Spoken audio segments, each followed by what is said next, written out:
That's awesome. What? Amanda posted something. Your life may be fucked up, but it's not. You on your leash and a dog in the baby carrier Yeah. are fucked up. That's awesome.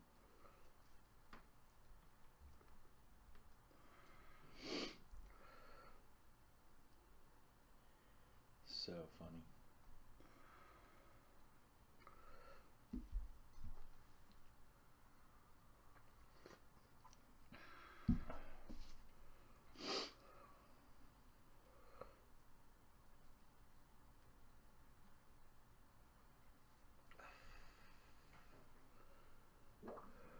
Damn. That one was wet. Yeah, it really was.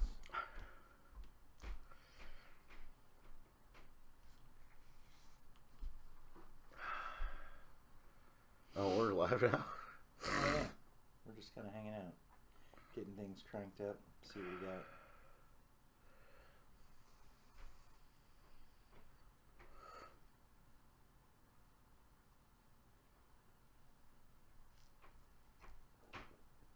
Goodness.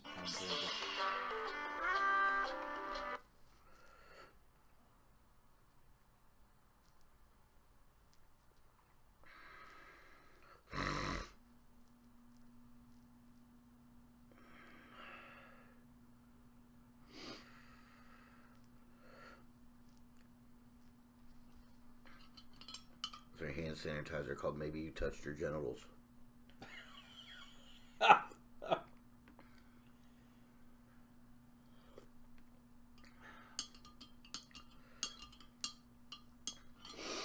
Oh my goodness.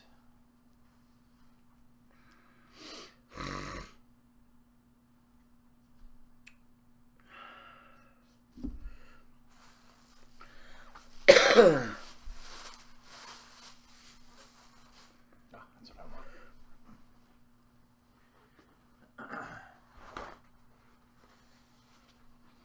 You touched your genitals.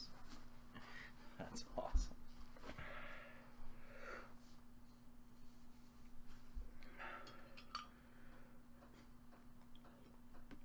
Oh.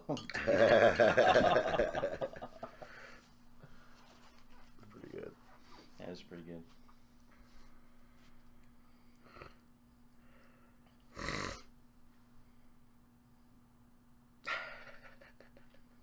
That's hilarious.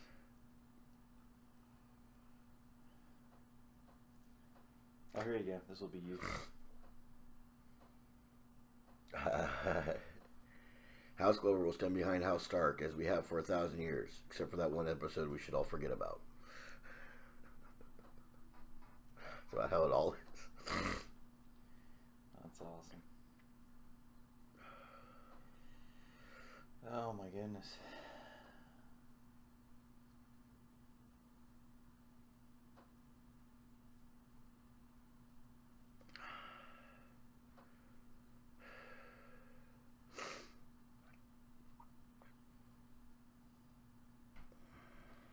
It's crazy, man. This weather is outrageous.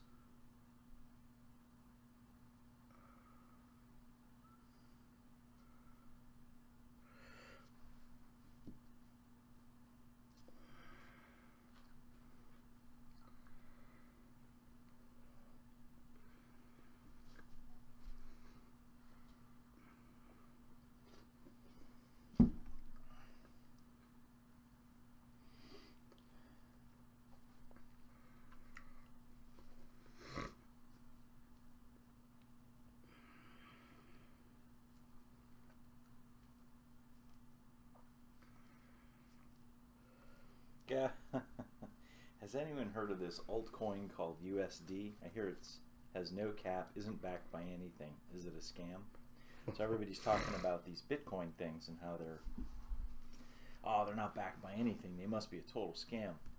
Oh, funny thing. You mean like our currency? Because there's a really interesting video I saw a long time ago about how currency backed by nothing is actually better than the gold standard.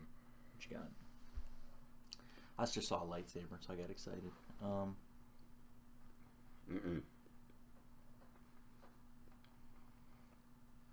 That's not a lightsaber. That's the Schwartz. It is. That is the Schwartz. That's awesome. Look up close. She's wearing dark helmet. Oh yeah, that's how I figured it out.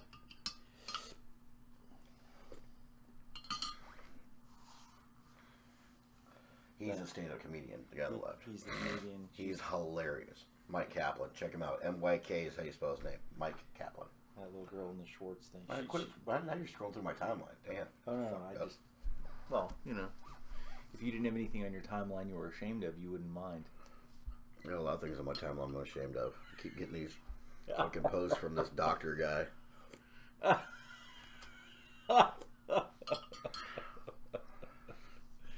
Oh my god. Oh, damn it. You suck, Sharon. Sharon, if you're watching, you suck. She's not watching because she's headed up to the Highland Games in Florida. That's crazy. Dude, the temperature is just absolutely insane. Yeah, it's 40 degrees right now where she's at, and she's got one of those apps that show, like, the fucked up weather stuff. Yeah. And it says, it's chilly and the sun is a deceiving asshole. For 40 degrees, dude, we have 20-something degrees. Yeah. And we're getting just enough. They got a Waco show coming out on Paramount Network on the 24th. Nice. Good for him. Dude, I'm a huge fan of David Koresh.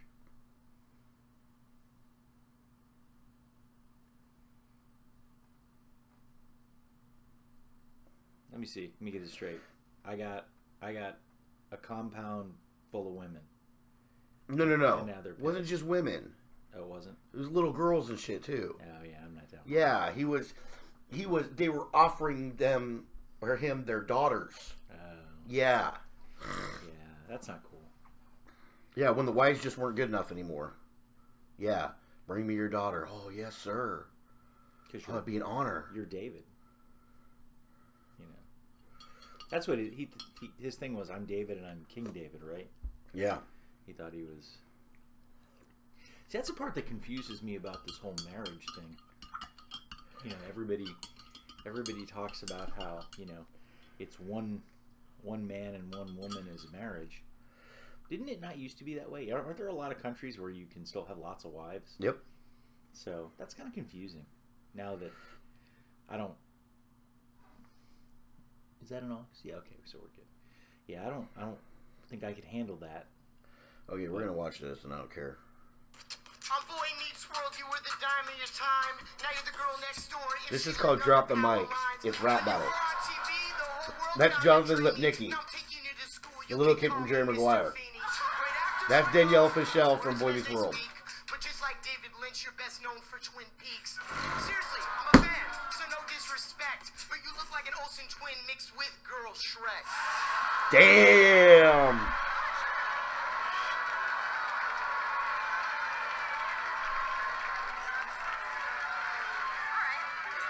Really? She's hot. She is hot. She's super hot. She's always been hot. I had a crush on her when she was Topanga. Jonathan grew up, man. You truly blossomed. It's me versus the guy who's not Haley Joel Osment. Yes, you're a star. You're actually like the sun, because you were set around 5, but by 7 you were done. You're like an old dusty player of DVDs because neither of you have worked since 2003. You got famous off one line, and yeah, we enjoyed it. Now the only line you're famous for is unemployment. Damn! Drop another one for me. You dated Lance Bass and you didn't have a clue? The biggest sign he was gay is the fact that he dated you. Rapping here tonight is the most you've worked in years. I may not be Haley Joel, but I see a dead career. You only played one character in everything you do. You're a one-trick pony that they turned into glue. I'm the total package. You're below average. Call me Corey Matthews, cause you just been savaged.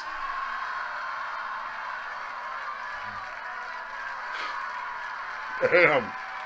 That was brutal. Oh my god. Give me a beat. Yo, did you know the human head weighs 8 pounds? Did you know that question is just as dumb as it sounds? You're a tiny twerp trying to be buffer these days. You're essentially like Screech if he trained for MMA. Now you're back on stage So tell me, where does that bring us? You'd be perfect. If we needed another Minkus, it's sad to look back and see what you used to be. I'm killing your career so you can call me puberty.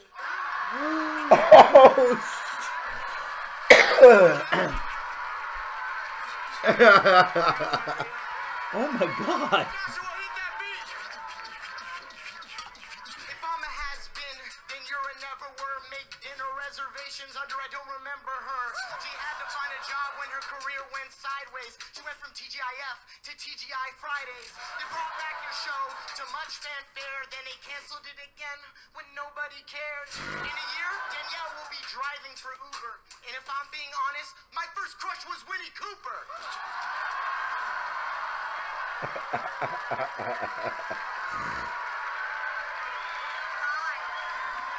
Lies. Damn. This is. Are they guys making it up? I don't know.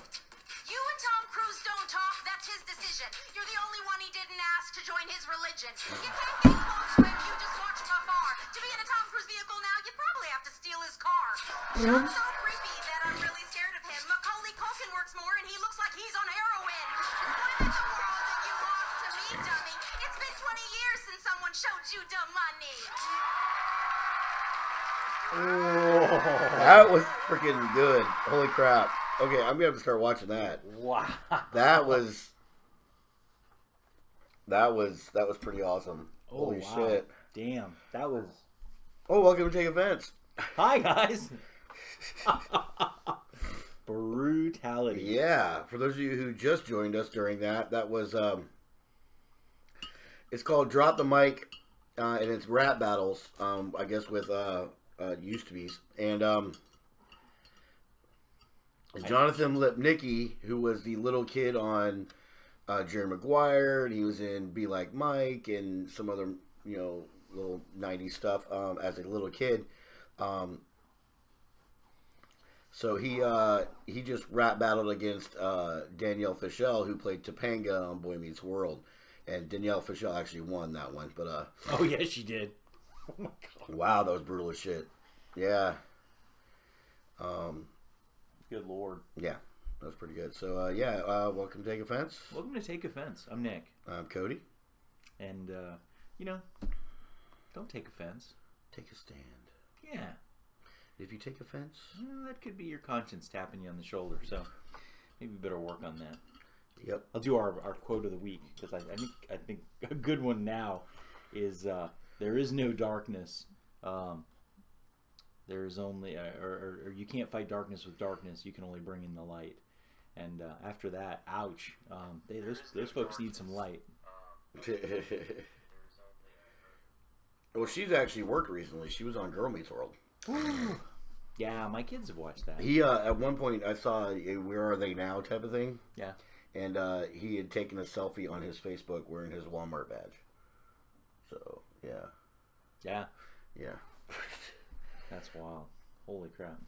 Give you a little more FaceTime. Hey Jake, while you're watching, you're supposed to be in church. Yeah. Where are they? Yeah, yes. Well, two of them are. The other one's asleep.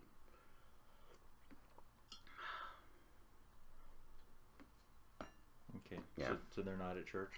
I guess not. They must be going to late service. Well, my girls talked my mom into that too. They said, "Yeah, we got Monday off, so can we go to night church instead of morning church? Because morning comes really early." Considering they've only gone to school one day in the 2 days in the last 3 weeks or something crazy like that. Yeah. Madness. Yep. So yeah, Jacob, go away.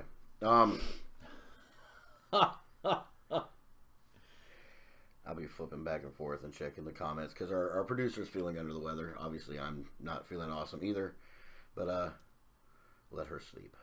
Yeah, we had some weird weather. The grass is all green now, but it was bizarre. It went from teens to 70 in 4 days. Yeah. That's bizarre, dude. And we're supposed to get more snow showers on Wednesday, Coming up Wednesday. So and then 70 on Friday. Oh yeah. So we're going up and down. And you wonder why I sound like this. Because he can't adapt. You don't have time to adapt. He is weak in adaptation. Oh, shut up. You don't have time to adapt. Anyway. Bruce Lee's going to use lightsaber nunchucks. Well, why wouldn't you? Yeah, because it's fucking Bruce Lee. He stole that idea from that one movie with was it Dennis Quaid? Dream something, where they could go into people's dreams. Remember that? Dreamscape? Dreamscape, yeah. And he walks in, and the little nerdy guy's like, I saw Enter the Dragon 400 times, and he starts whipping his little nunchucks around. Yeah. And Dennis Quaid just punches him in the face. Yeah. Beats his ass.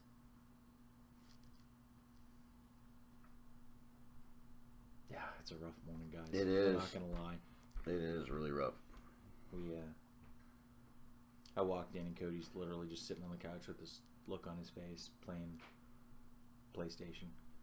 Like, we're not going to do this, but we are.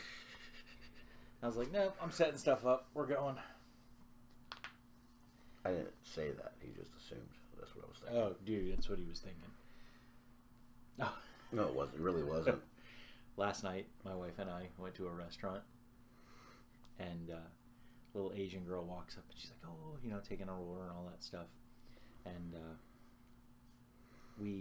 it's a really fun restaurant. It's called Peter Chang's. It's very spicy and kind of awesome. It's probably why I feel better and he doesn't, because I ate a bunch of spicy food last night. But I have this really spicy soup and I make a mess. Just a disaster. And so I looked at the little Asian girl and I went, oh, I made a total mess. Can I have some napkins? And she goes, oh, of course. And she walks over and grabs a handful of napkins and drops them in front of my wife. Like, you better get on that. Bitch, take care of your man. My wife looks at me and she's like, didn't you say you made a mess? And I'm like, yeah, and apparently you need to clean up my mess. Right. Damn it. And then I gave her the check and she... And we can say that out loud on this show because she doesn't watch. Yeah, she's at yoga, so we're good. She's all yoga. We're obviously not. No, I'm not at yoga. There's no yoga right now. No. There needs to be some yoga. No. But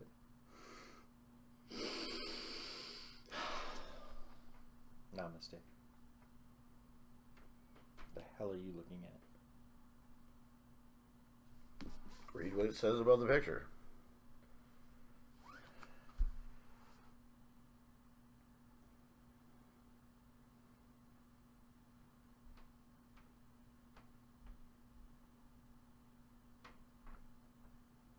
It's a laser bong. Mm-hmm. Oh, when you blow smoke, you see the laser. No, the laser's lighting it up.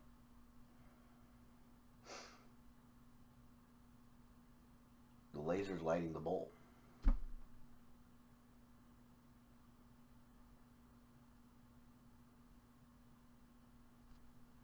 Huh.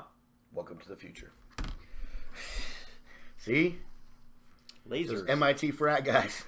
Lasers and weed. It's sure. They actually created a laser that shoots into the bowl of the bong to light the weed. Oh. Oh, yeah. Yeah, you see it light up? Yeah, that's the laser. It just looked like the laser came from down up because of the smoke. Yep. Why bring up William Hung again? Why, people? It's been way too long. We don't need to see him ever again. Way too long. Oi. You feeling the same way there, Scott? All he put was oi. Oi, yeah, it's freaking early. It's not really, little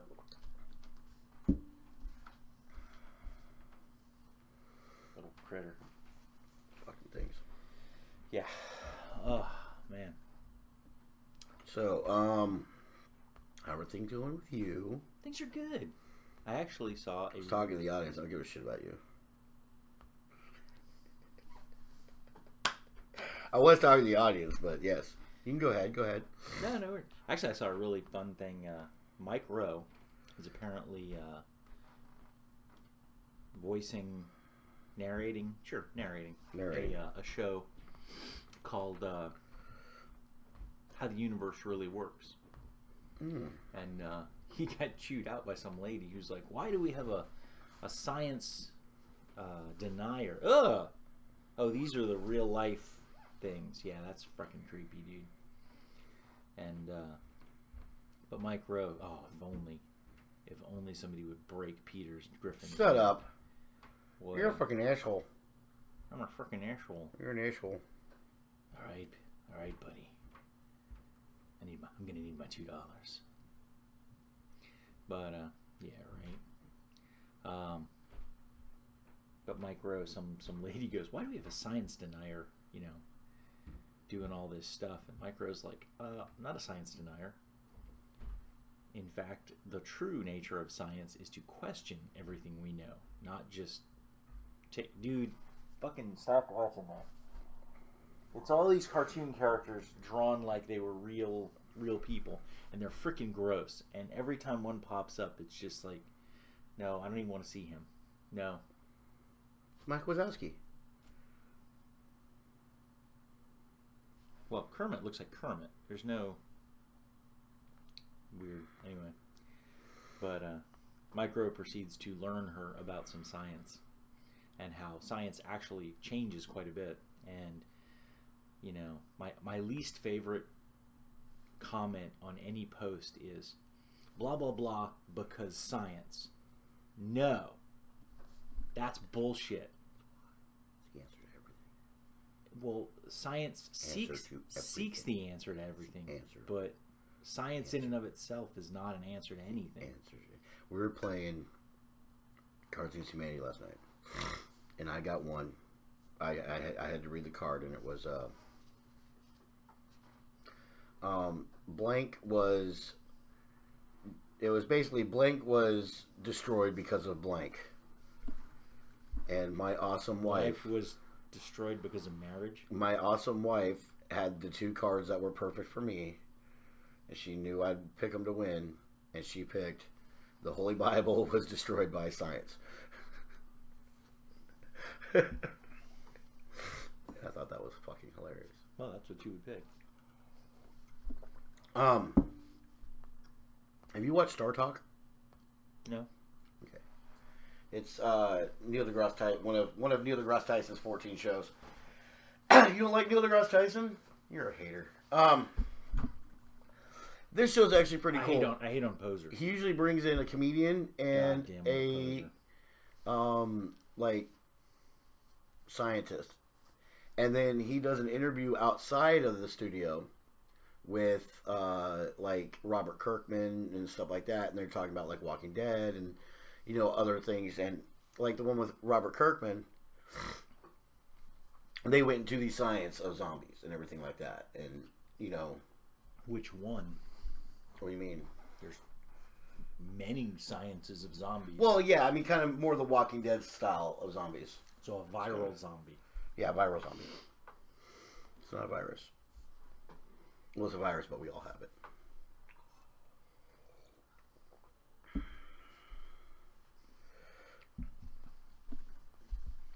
But it's a pretty cool show. But you don't like Neil deGrasse Tyson, so. I really don't. I sincerely dislike Neil deGrasse Tyson. He's just... and that show, The End of the Fucking World, I couldn't get into it. The End of the Fucking World? It's called The End of the Fucking World. It's a British show on Netflix, and it's just, it bored the shit out of me. That happens. It was just like, I just want to look at both the kids on the show and be like, shut the fuck up. But it's interesting because, they talk about how, black holes are, really are part of our astrophysics understanding of the universe, and we don't even know if they really exist. We've never seen one. Yes, we have. No. Yes, we have. No. The whole point is the the science, quote unquote, science behind black holes is 100% theory. You didn't know what Star Trek, did you? Yeah, they didn't use black holes in Star Trek. Next Generation. No, they didn't. Yeah, they did. They had all those things that were anomalies that they would come up on. And one of them was a black hole. Never. Not one of them was a black hole. No, that was Orville. Probably. Yeah. So if it was on Orville, it's fucking true. Because Seth MacFarlane can tell the future. This is going to be bad. I'm telling you right now. What? I'm not sure this is going to last 2 hours. I think this is going to last about another 30 minutes, then we're just done. What are you talking about? Look, I'm talking real talk over here, and you're all being like, "Oh no, science." No, you're being all hater over there. You're getting all butthurt. My friend posted, "Mufasa died. Audrey lost it. Maybe I should let her watch cartoons that have character die. She loses it." Same reaction when Littlefoot's mom died. Oh, dude, my eldest won't finish the Harry Potter books. She was like, "You killed Sirius?" I'll tell you what, Hunter was, oh god, he was probably 4, maybe 5. No, I think he was probably just 4. And I'm in the next room over, the playroom, I guess you would call it, on the computer. And my kids are watching Lord of the Rings. And all I hear is, "Flee, you fools." And then Hunter starts losing his shit because Gandalf died. And he was bawling his eyes out. Like it was the worst fucking thing to ever happen in the world. That Gandalf died. So I had to console him and say, just keep watching the movies. It will be okay. Yeah. He didn't cry like that when Boromir died, because he probably looked at it and went, "Ah, it's Sean Bean." He expected him to die. Absolutely. I think the only thing I've seen that he was in that he didn't die in was Pixels. Oh, did he survive in Pixels? You not see Pixels? I know I did. I just don't remember. Yeah, he was the British general. Remember that kept giving them shit? "You nerds, stay back." Mm-hmm. Yeah.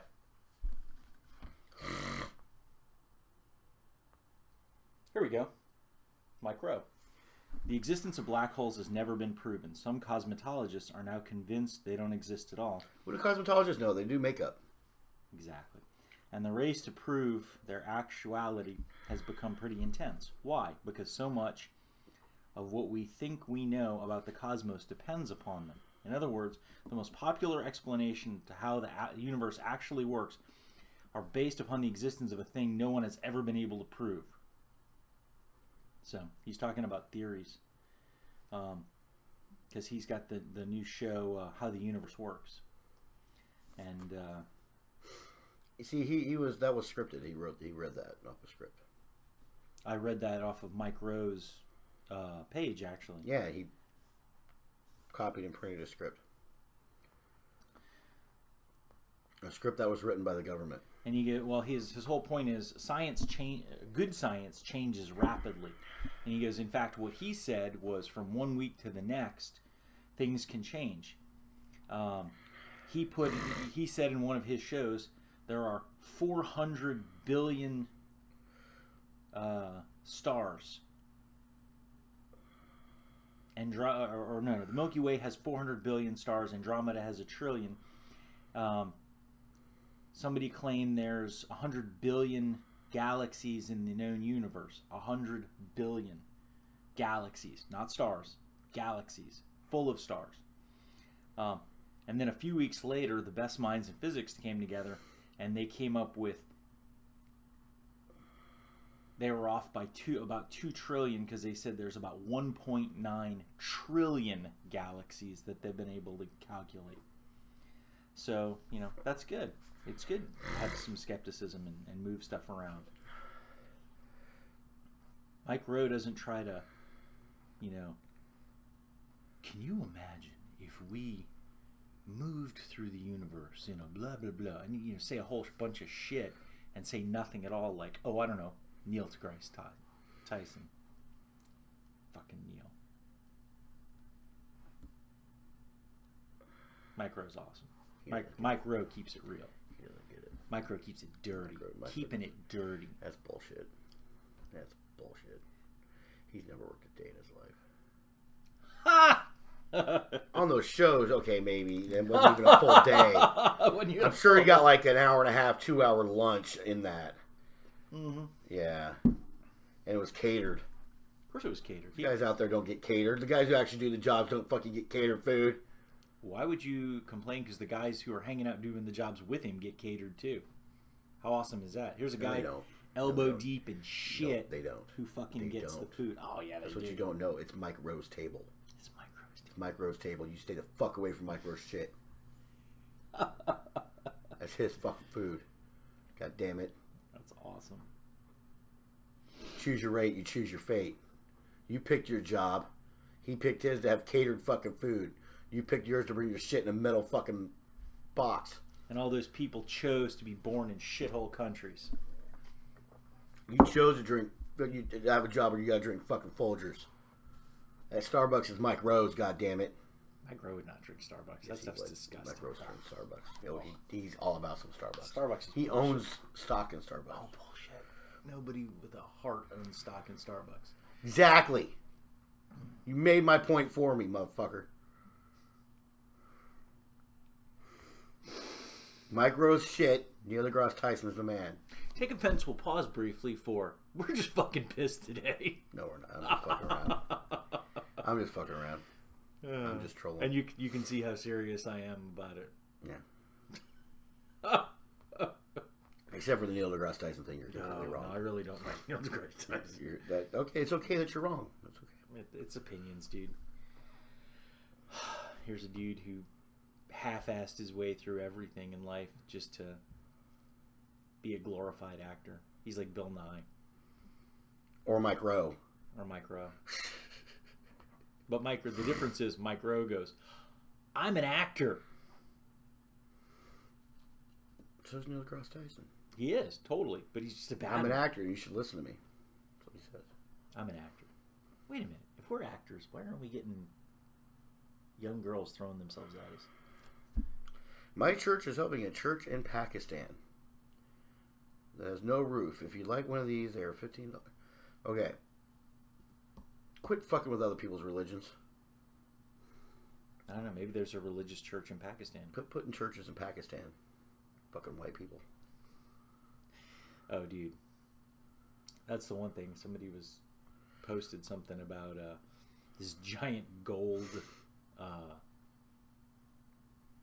like if you watched Three Musketeers, Cardinal Richelieu's wagon full of gold. Coach. That's what it's called. A coach. You are here. Dude, that doesn't even make it small enough. Because our star is like, there's other stars that are like giant compared to ours. So we are like pixels. Really good quality TV screen, 4K pixels. In comparison to the rest of it. Ooh, that's brisket. Yes, it is. Where's that from? Red River Smokehouse, one of the best freaking food trucks you'll ever try in Hampton Roads. Ah, that's the one you tried and you were like all fangirl over. Yeah, they're from Texas. Nice. I loved my Texas barbecue. That was awesome. Mm-hmm. I don't think I still have those pictures, but I had some amazing. I do gotta give some props, man. All right, so I started TCC this week. And that's last Friday and next Friday. I have to be there all day for this, apprentice orientation class, which is actually pretty cool. The instructors are pretty awesome. So we had like an hour lunch. And I'm like, okay, I'll go to lunch. Where do I want to go to lunch? I don't know this area too well. And I go to get my car, and I look across the street, and there's a strip center over there. And I see in the strip center a place called La Paella. I'm like, Mexican sounds good. Holy shit. That was the best burrito I've had since I've been in Virginia. Which campus? Chesapeake. Chesapeake campus. Cedar Road. Yep. Gotcha. Oh my god. So, this burrito, and it was a lunch burrito. Oh, wait. Oh, I think I know that place. Apparently, that dude does everything fresh. It tasted like it. because this was a chicken and chorizo burrito, Yeah. topped with some of the best queso I've ever had. Yeah, it was fucking phenomenal. It came with rice and beans and everything. If It it's was the really place good. I'm thinking of, I got a couple of friends who are huge fans of that place. Yeah. And I think that's the place. The guy said he doesn't own a can opener. Huh. He doesn't have a can opener in the place. He makes everything. Wow. So, yeah. It was really, really good. That looks really good, too. It does look really good. Okay, let me stop watching. Yeah, that's it. It was a Cast cinnamon iron roll. cinnamon roll. Yeah, big old cinnamon roll thing. Holy You smokes. got anybody else talking? Probably No, not. no, it's a freaking today's. Oh, just- Josh, so young, so angry. Shut the fuck up. He is. You Yeah. are. I'm sorry, dude. I actually wanted your team to win, but it didn't. I watched the game. He wanted your team to win that game and then play his team. That's what he No, wanted. no, that was the hard part. Was I think the freaking Falcons beat me last time, so I didn't really want to play the Falcons again. But just for Josh, I wanted the Falcons to win because I know what it's like to suck a lot. No, you guys were called the Aints forever. Yeah, dude, the Saints were awful for 40 years. Then they finally won a Super Bowl, and it was like, I expected for a full week that they were going to go, you got punked. Somehow I got, You know, I just figured it out. what'd you figure out? Never mind. I can't tell you because it'd be spoilers. You're not caught up. What show? Game of Thrones. Or are you caught up? I have like one episode of the last season. That's it? Left? Okay. HBO's genius. Because they were looking at their demographics and looking at who's watching the show, and they're like, you know what we're missing? Hillbillies. These guys who are like, fuck this show, man. These fucking dragons and shit. Fuck that. I ain't watching this fucking show. This is fucking stupid shit. I'm putting on Bassmasters. So, or Swamp Oh, you're People. talking about bringing in the uncle. The crazy. No. They had Danny and John fuck each other. Oh, really? Nice. Come on now. It's not like you don't know that's going to happen. Oh, no, I totally knew that was going to happen. So, Because they had all these jokes about, they showed yeah. So you got Kit whatever on Kit his Harington. phone and his girlfriend, who is the Wilding. his real girlfriend. His real is, girlfriend. is Yvette or Yvonne did I don't know. something. It- Egret. It's hilarious because she's literally been in two things. Yeah. Game of Thrones and Witch Hunter with Vin Diesel. And the only reason she's been in those things, and she should be in a lot more because she has the best Scottish accent ever. But she... You know nothing, Jon Snow. She's standing next to him, and the joke is he's looking at his phone, and she's like, "Oh, who's that? Just my aunt." Yeah. Yeah. So, this is a pie chart of what causes most problems in Greek mythology. The smallest one is some god threw a hissy fit because a human was better than he. Yes. The next one up, fate prophecy that couldn't be avoided.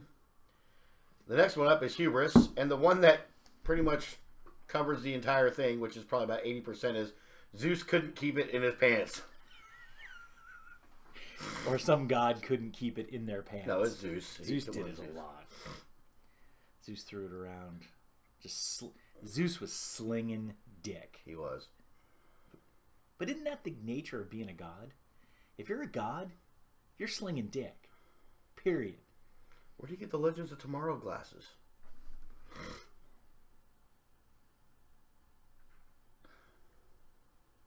Those look like the old McDonald's glasses you used to get. Remember? You They used to- do. Oh, dude, I have an old McDonald's glass of the original Star Wars glasses.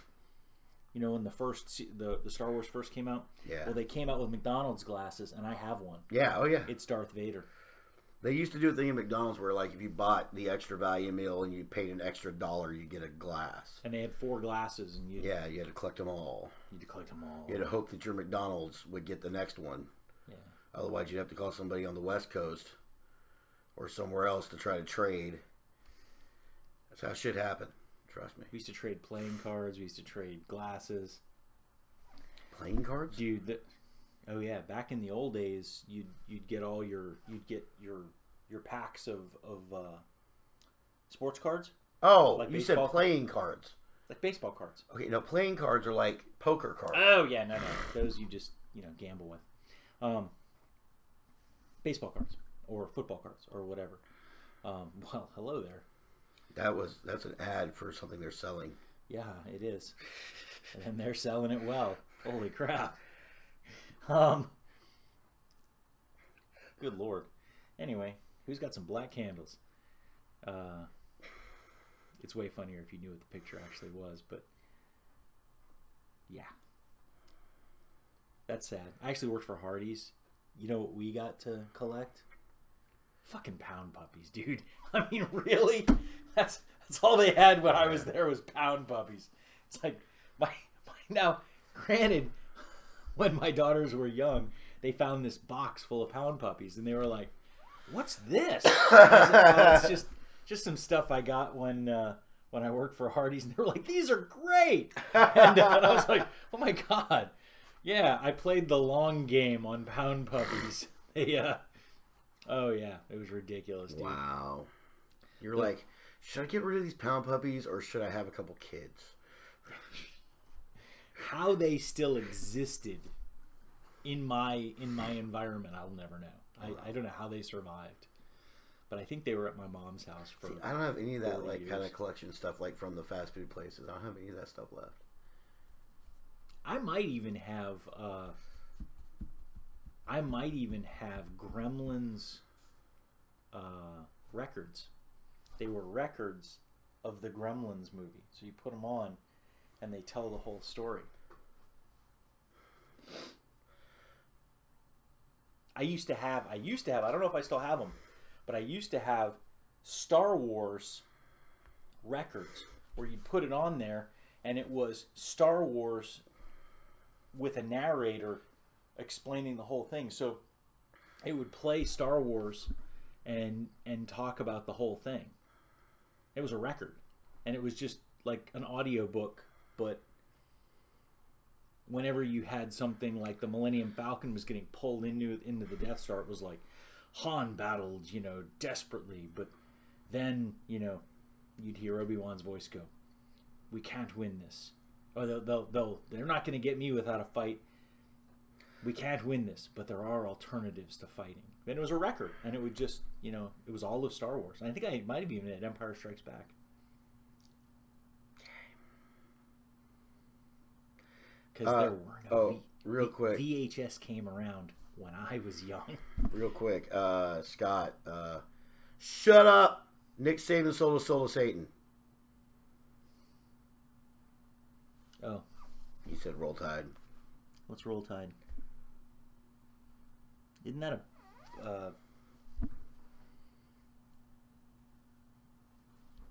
a college football thing? Yes.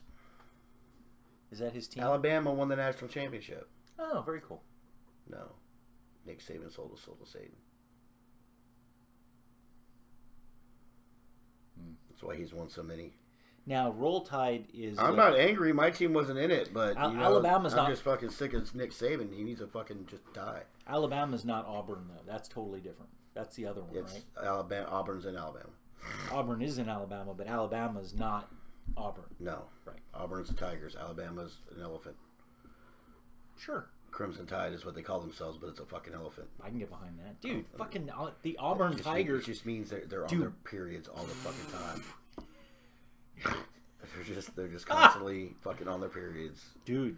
The fucking Crimson Tide, and Auburn, it flows. Auburn does War Eagle. They're gay ass elephants. They're gay on their period. Gay elephants on their period. They're football players who are on their period. Flows like a herd of elephants. I don't know. Whenever I hear gay football player, all I can think of is... and their football players queefing sounds like an elephant's trumpet. The Longest Yard, Kevin Nash on estrogen. Yes. Greatest... One of the greatest things I've ever seen. That's all of Alabama all the time. That's all.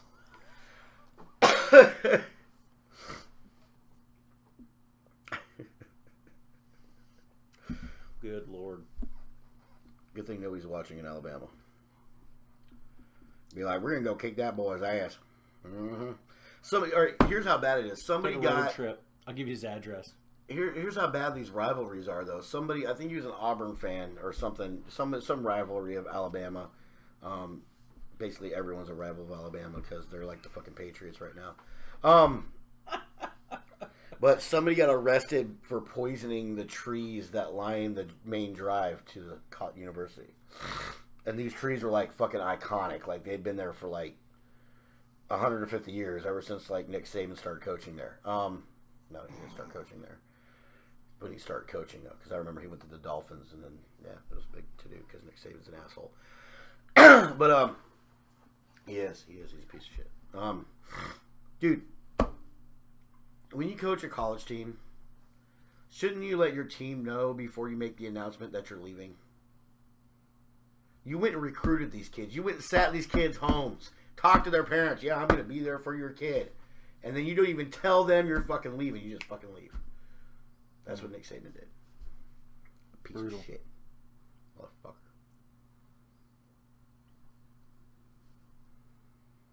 Fuck Nick Saban. No, we're not having trouble with software. No, our software's good. Hit the X. Oh.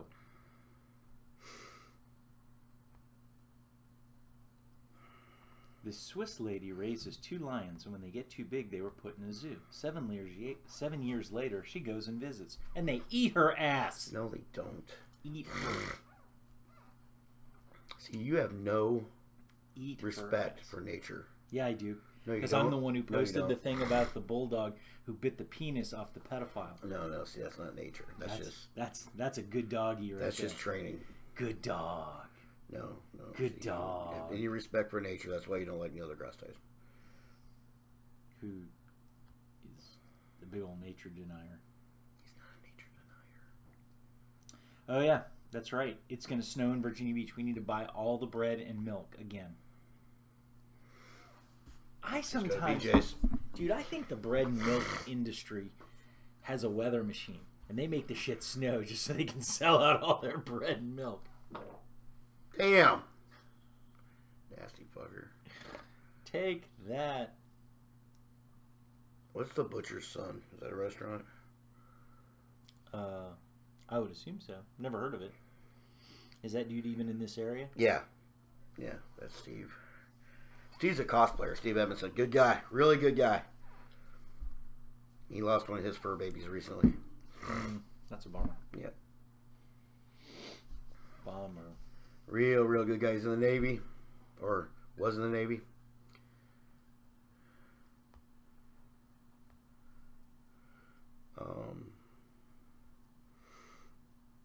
He's done some really great cosplays. He is Dr. Doom in this one. Oh, nice. That's a good one. Yeah. Sinestro. Not Sinestro. Mr. Sinister. Mr. Sinister. Yeah. Is that sinister? That's a problem. What? Oh, no, it's not. For a second, I thought it was a Camaro. With a... Oh, there's his Deadpool. Left. Good Doctor, which you still haven't watched, right? I don't watch The Good Doctor. I don't watch medical shows. You suck. You do not suck. It's a great show. In fact, I finally had a conversation. In fact, not only do I not suck, I finally had a conversation with my daughter, explaining her. In the back of her mind, she's like, "You suck, Dad." Well, that's what I told her. I said, you have the choice. You can suck or be awesome. So don't suck. So I'm putting in. She's like, "You're not leading by example." I'm putting in subtle clues. Don't suck. Don't suck. Don't suck. Don't suck. Don't suck. Don't suck. Don't suck. You're raising a lesbian. Anyways, the nice part about raising a lesbian is all of her significant others, I can whoop their ass. not all of them. All of them. Every one of them. She comes home. She's like, Dad, this is my new girlfriend, Fallon. I'll whoop that ass with a stick. Anyways. Fuck, you made me forget what I was going to say, god damn it. You son of a bitch. Let me go back to Facebook and figure out what the fuck I was trying to say. Yeah, no. There's nothing. Oh my god. I don't fucking remember now. You son of a bitch. What were we talking about before your lesbian daughter? Sucking. No, Good Doctor. Good Doctor. See, sucking. The word suck actually. The Good Doctor is a really good show.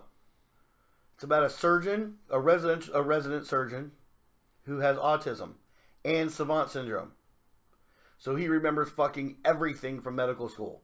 And when it shows him working the shit out in his head, it's like Sherlock or, I can't remember the other show. Librarians. Yeah, where you like see everything, come around their head and everything. Yeah, that's what it's really awesome show. Freddie Highmore deserves an Emmy for this fucking show. But he's got this girl in his apartment that he's like really into, and he has no social skills. Like when I say he has no social skills, they're in there trying to talk to a patient about, what they can do to help them. And they'd already discussed it as a group of doctors outside, and of course he's never wrong. So the doctor's trying to tell the head surgeon's trying to tell the patient their options, and then freaking Freddie Highmore's like, if you don't do it this way, you'll die. What? Oh, just a really tall chick? Okay. Anyways. But yeah, that's how he is. So this chick, okay. Quit doing that, son of a bitch. This chick, is she knows he's into her, and she's kind of into him too. She's like, you're cute, and da-da-da-da. But she's trying to help him break out of his shell. And so she's like, screw it. You had a bad day at work. Let's go on a road trip. Just take us wherever the car wants to take us. And so they go downstairs, and he starts walking towards her car. And she goes, no, this way. I'm taking my other car. He goes, how can you afford 2 cars? And she goes, it's not that I afford them. My grandfather recently passed away, and I got his car. Or he gave me this car. And then she takes the cover off of it. It was the striped tomato. Starsky and Hutch. Ah! He froze and was like, it's a striped tomato. And she goes, you watch Starsky and Hutch? She's like, yes. Yes. Yes. Starsky and Hutch. That's awesome. And I'm like, me and Amanda are watching. I'm laying facing the TV on the couch, and she's sitting up. So I'm like reaching back, like, it's a striped tomato. She's like, grab my head. She's like, it's okay. It's okay. And then there's a scene, of course, where they start losing control in the car. And I'm like, striped tomato. Don't wreck the striped tomato. No. That's hilarious. Such a gorgeous car. That was back when, they had Chevelles and the El Camino, and man, those cars were amazing. They really were. They just such good cars. GTOs. Those were kind of good cars. I don't know. There was something about them. There's something almost too smooth about our cars these days. They're not rough enough. Yeah. You need a little muscle. rough, a little muscle, a little growl. That was a Gran Torino. I remember being young and I'm in a Honda CRX, and I look over, and next to me there's a Camaro with one of those engines that's built up out of the hood. And I looked over, and I've got my windows rolled down, and I went, that's an amazing car. And he revs his engine a couple of times, and he goes, I'm hungry for a Ford. And I happen to look in front of him, and there was a Mustang. Incidentally, we need a moment of silence for those of you who have watched Punisher and watched the 67 Mustang get destroyed by a truck. Now, I understand the producers and the directors of Punisher wanted to make an impact. But fuck you guys. You wrecked a beautiful car. That better have been just a shit car. It was a shit car. That's what they wrecked. That car was built to be wrecked. It was built to look like a Mustang. It was built to be wrecked. They're built a certain way to wreck them, to make them look like they wrecked in that way. It hurt me. Absolutely hurt. I had a friend who had one of those Mustangs, built it with his own 2 hands. I mean, like, tore it apart, rebuilt it. Okay, I'm like, No. Mustang. Yeah, no. It was just, but he took out like an old roached out Mustang, and taught himself how to rebuild the whole thing, and it was just, I can still feel the affection he had for that car.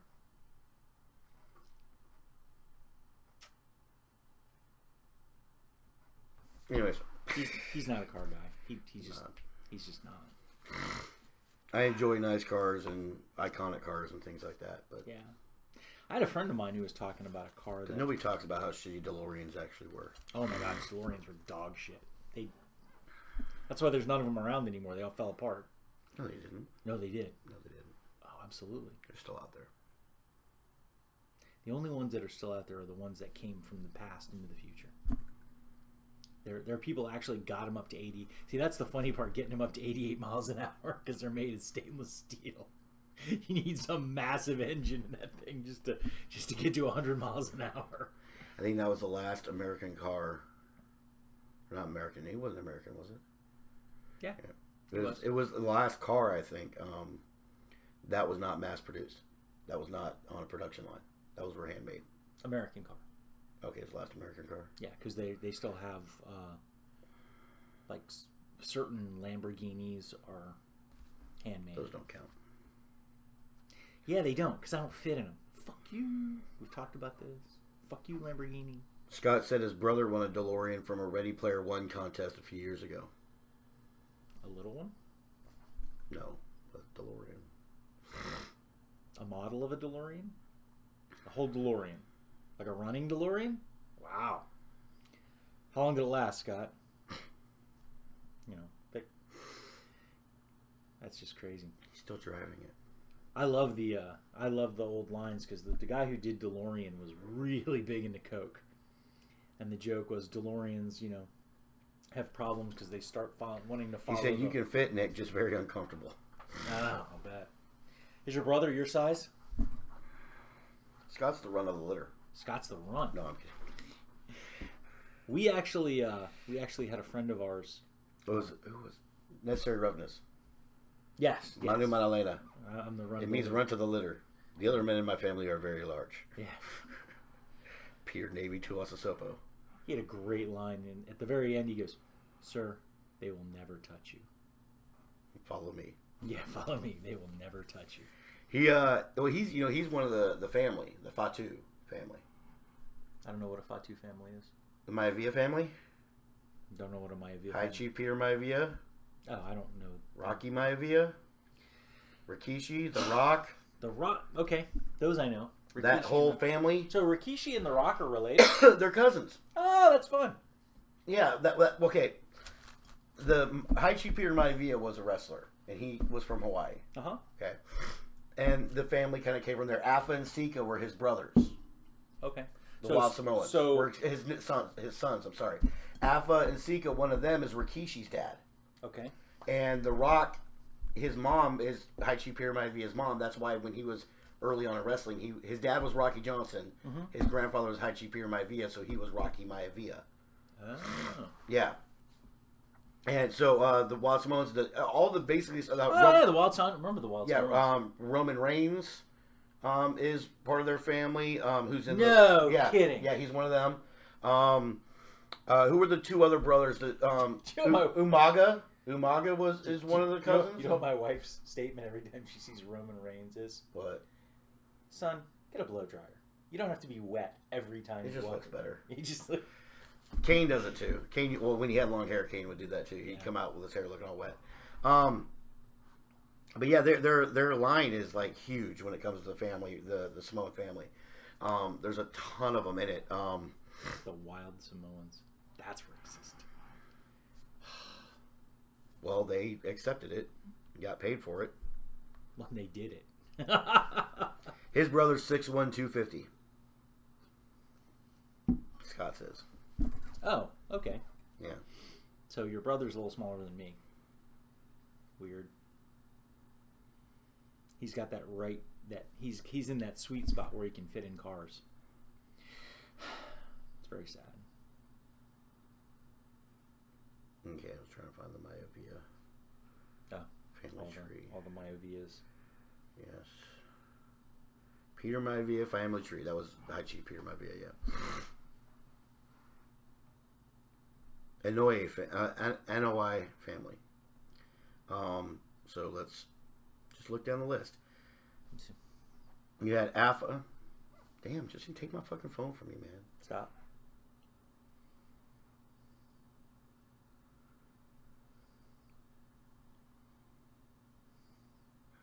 Oh, there it is. Yeah, some of them here. Okay, so you started with Peter Maivia, who was High Chief Peter Maivia. So his daughter. His daughter married Rocky Johnson. Right. Who then they had The Rock. The Rock's got his kids. So on the other side, the Anoi family, who's all part of it as well. You had Afa and Sika, who were the Wild Samoans. Yeah. Afa is the father of Samu, Manu, Samu and Manu, I remember that. L.A. Smooth. He is also the uncle of Yokozuna, Roman Reigns, Rosie and Rosie and Jamal, Tonga, the Tonga kid, Yeah. or Tama. Gary Albright is married into the family. Eddie Fatu, who was both Umaga and Jamal. Salafa Fatu Jr., who was Rikishi. Trinity McCrary is Naomi. She married into the family. She married Jimmy Uso. You have Jay Uso, and that's where they're at right now. We got with The Rock. The Rock is... He's got certain kids. He's got one kid, Simone. Oh, he's about to have another kid. Yeah. I thought he had more than one kid. No, he's just got one. Interesting. But yeah, so Rikishi's actually Jimmy and Jay's dad. Jimmy and Jay Uso. Back that ass up. Oh my god, that's so funny. Yep. Yeah, so they are the Hawaiian equivalent of the Heart Foundation. Pretty much. All those people that came out of the dungeon up there in Canada. What else you got to do? I know. So It's you wanna Canada. play hockey. It's freaking hockey and wrestling. So wrestling's your better choice. It's actually a real sport. Says the baseball guy. How's baseball done? It's America's pastime, goddammit. You're all into that foreign shit. Man, pour some coffee. God damn it. Next thing you know, you're going to be watching curling. Actually, Dude, curling just mesmerizes you for some reason. curling will just sit there and you're like, broom, broom, broom. You're sitting there, well, at first you're sitting there like... You're screaming broom, broom, You're broom. sitting there looking at this going, what the fuck am I watching? Why do these guys slide a rock down... Can you hand me my spoon, please? Oh, yeah. Why are these guys sliding a rock down the ice Okay, and so- sweeping in front of it? Okay, and so then let's... 2 hours later, Easily. you're like, this Oh is my- the greatest thing ever. Curling, you get a 42-pound rock. And it's literally, it looks like a UFO. It's a disc about that big around and like this. And it's got a handle that comes off the top. And they spray the ice. It's the reason Santa is Santa. It's the reason he gives kids presents. So you spray the ice with this special sprayer. And what the special sprayer does is it makes little nubs on the ice. So the ice is intentionally uneven. And the reason they call it curling is as they slide down the thing, they turn the handle and let it go. And the thing starts to rotate. And it curls down the ice. And you have what's called the house, which is a bunch of concentric circles with a cross in the middle. Kind of like A shuffleboard. bullseye. Yeah, kind of like shuffleboard. And you want to occupy the closest to the center of the middle of this board. So there's all kinds of strategies. Like you can throw blockers and stoppers, but when you let it go, you have to let it go before one line, and then it has to cross another line before it stops, or it's no good. And it is possibly the slowest sport in the history of sports, because Yes. you let it go, and these people walk next to the rock and they broom in front of the rock to create friction so it can cut one way or the other, and they call it curling. And you just stand there, and all of a sudden you realize it's 11:30 at night. You've been watching this since like 7 o'clock in the evening, and your eyes hurt. And you're not even 'Cause done you- with the match yet. Oh, no. The matches are very quick. The matches are 10 frames, and you throw a rock every frame. And then you score according to that. Thing is, it's been in the Olympics forever. Yeah, and it's got... But you it have the didn't get hammer and the- popular until like probably about 12 years ago. And people were like, It's amazing. it was probably stoners sitting up late at night going, "What the fuck is this shit?" Yeah. You're done. Now, I'll tell you this. The one sport that I have tried to watch, because I actually do watch baseball. I give him shit constantly, but my wife is a huge Tigers fan, so I watch baseball all the time. Cricket. Legit cricket Cricket. is the most boring shit. Cricket. You gotta, gotta know what a crumpet crumpet is. to understand cricket. And legit cricket, you can't. You just sit there, and it goes on for hours. And I remember trying to watch. I watched it getting drunk in Dubai I watched at it. a British pub. Yeah, now maybe with those people you could do it, but I watched cricket I was twice sitting there like, and fell asleep twice. Now they have down in the Caribbean, they have like a modified cricket where it's you don't play as many innings, so they get more intense. And you've got these girls who are cheerleaders dancing in the it's nothing like stands. Sticky McShiggins. Might be. Sticky McShiggins. It might be Sticky McShiggins. Have you seen Ridiculous Six yet? Yeah. Sticky McShiggins, remember? Yeah. Abner, when they met Abner Doubleday, the creator of baseball, and he tried to get him to play their Oh, game. yeah. He called it. What do you call this game? What else? Sticky McShiggins. Shortstop. Or shortstop. Haha, that's your name from now on. Shortstop. No, that's the infield fly rule. Yeah. He's just making up the rules as he goes. No, I stole the base. It was so funny. So good. If you haven't seen that, watch that part. Because it's John Turturro as well, which is one of the greatest character actors ever. Just watch Kingpin. Or not Kingpin, Big Lebowski. Oh, yeah. He up there with his bowling ball.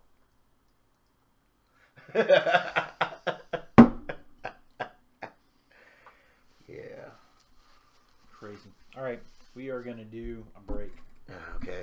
I don't know where the sign is. I don't know what the sign is. I'll look for They're it. everywhere. Yeah. Blocking up the scenery. Oh my goodness. Oh, yeah, here we go.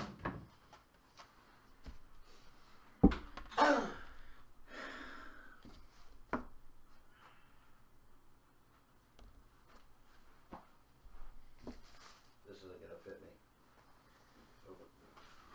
You don't need it. Fat guy. Yeah, I fucking do. A high of 29 today. You don't need it.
A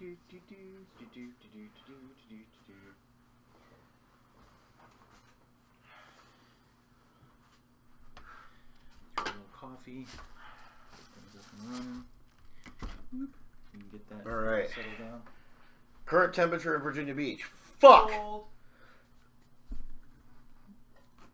I got texts and shit.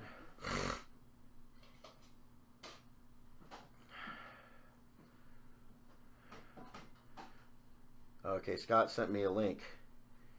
Of?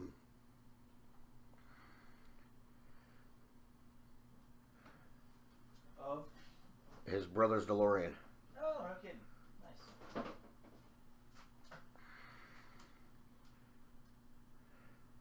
Or is this your brother's DeLorean, Scott?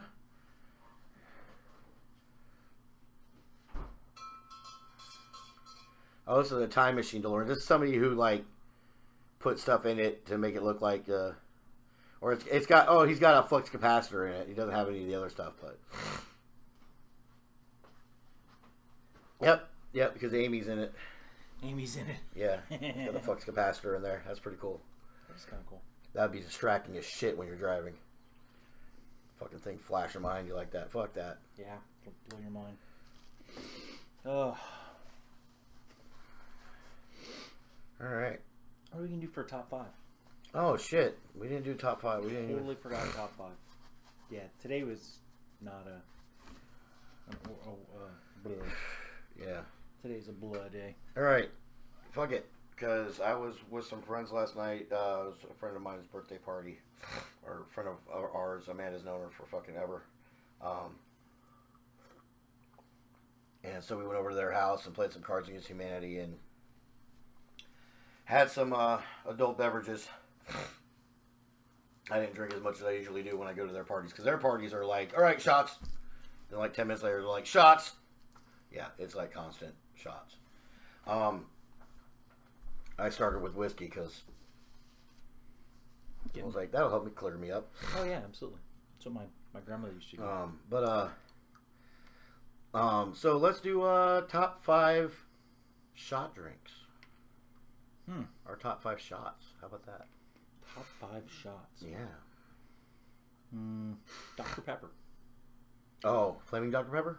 I don't know, flaming. Just Dr. Pepper. We I'll tell you a story about that one, the Flaming Dr. Pepper. Because Dr. Pepper shots are good. They taste like Dr. Pepper.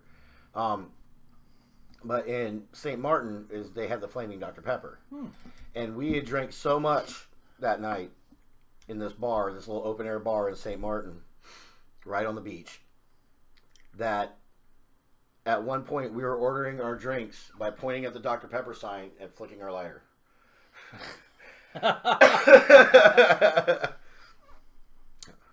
I'm trying to remember what this. But it was actually lit. They lit the drink. That's why it's called Flaming Dr. Pepper. Got it. I don't remember what it's called, but it is Scotch and amaretto. Oh, okay. I'm not sure. And they're really good. It's odd combination. So is that your number 4? That's my number 4. Okay, my number 5 would probably be just straight up. And I don't use training wheels either, but straight up tequila. Just a straight shot. Straight shot tequila. I don't use salt and lime and all that shit. I just fucking shoot it. Fuck that shit. I use fucking training wheels. Bitches. That's why I'm using training wheels for my first 2. The second would or fourth, number 4, my number 4, is Jaeger. Yeah. Number 3.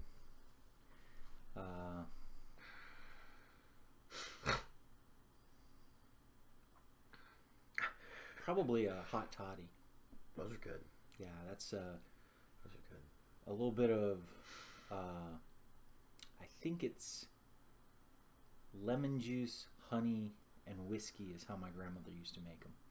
We used to call them Italian NyQuil. So if you didn't feel well, you just did one of the couple of those. Yeah. So that's probably 3 for me. Is hot toddy. Okay. I'd probably go with one that got me through the deployment that I discovered in Dubai at the bar I was talking about where we were watching cricket. Called the Long Bar. I've told the story about drinking at the Long Bar before. That was where I discovered liquid cocaine. Jägermeister, Goldschlager, and Rumpelmans. Oh, Rumpelmans is one of my favorite additives as well. Yeah. I think number 2 would probably be, I was drinking with a Royal Marine in London and realized that this guy who's half my size was trying to give me alcohol poisoning because Royal Marines just drink, and it was Flaming Drambuie. Oh, interesting. We drank a lot of Flaming Drambuie. And at some point in time, he looks at me and he goes, "Damn, Yank, you're putting them away. Nice." And I was like, "Oh, it's not going to last. You're going to kill me in a minute." Yeah. We drank way too much. Oh, my God. Yeah. That was brutal. All right, so Brutal. that was number 2, right? 2. Number 2 is and you can get it as a shot. I don't even remember what was in it, but I know I drank a lot of them one night because my friend, I used to be a karaoke DJ, and I would spend my birthday nights at the bar I DJ'd at and have one of our other DJs, fill in for me that night. So, because I knew everybody there, and I knew They're going to buy you shots. As soon as everybody was going to buy me shots. There was one year where it was like I did, I don't know, fucking like 20 something shots of fucking liquid cocaine. It was crazy. I've never had a hangover either, so it was great. What was funny is we had a roommate, Amanda and I had a roommate, and I drank all those shots for free because everybody just kept buying them for me. And we get home, and I get out of the car. I'm like, all right, I'm going to go in and watch some TV and go to bed. He opens his car door and just chucks all over the parking lot. It was funny. It was like, I should be the one. That was my 23rd birthday. And then so my number 2 was from another night partying there, and it was called, it tasted like Sour Patch Kids. It was called Alien Urine Sample. Because I told her, she's like, "What do you want?" Check your PMs for Facebook. I did. It's right here. Oh, Scott in the DeLorean. That's funny. And that's Scott's brother. That's hilarious. 6'5" in the DeLorean. Yep. So yeah, his head's like this inside the DeLorean. It's pretty great. Scott said 5 tequila, 4 tequila, 3 tequila. But Alien Urine Sample was really good. I really enjoyed that one. And that was one of those where she was like, "What do you want?" And I was like, I reached behind the bar because I knew where to reach, and I pulled out her bartender's Bible and like just flipped to a page. And I went, "That sounds interesting. Make that." That's brutal. Yeah. So what's your number 1? Maker's Mark. Maker's Mark's good stuff. Just a straight shot of whiskey. Maker's Mark. Maker's Mark is good stuff. My number 1 My messenger keeps stopping. should be no surprise to anyone who knows me. The Kraken. Oh, yeah. I love my Kraken. Whiskey. It's 17. No, rum. It's a black spice rum. That's what I meant. It was Damn it. the night of our hayride pay party. I did 17 shots of that Brutal.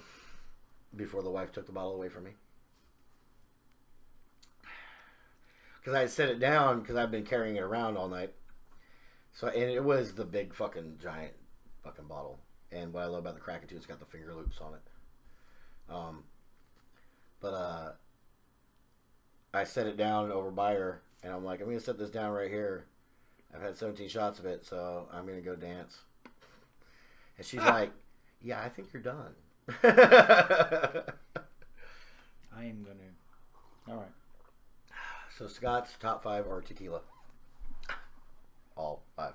That's awesome. All right, I'm trying to figure something out because the wife sent me a message and I can't get to it. Okay. So I'm trying to send her a message and I can't. Oh, there she is.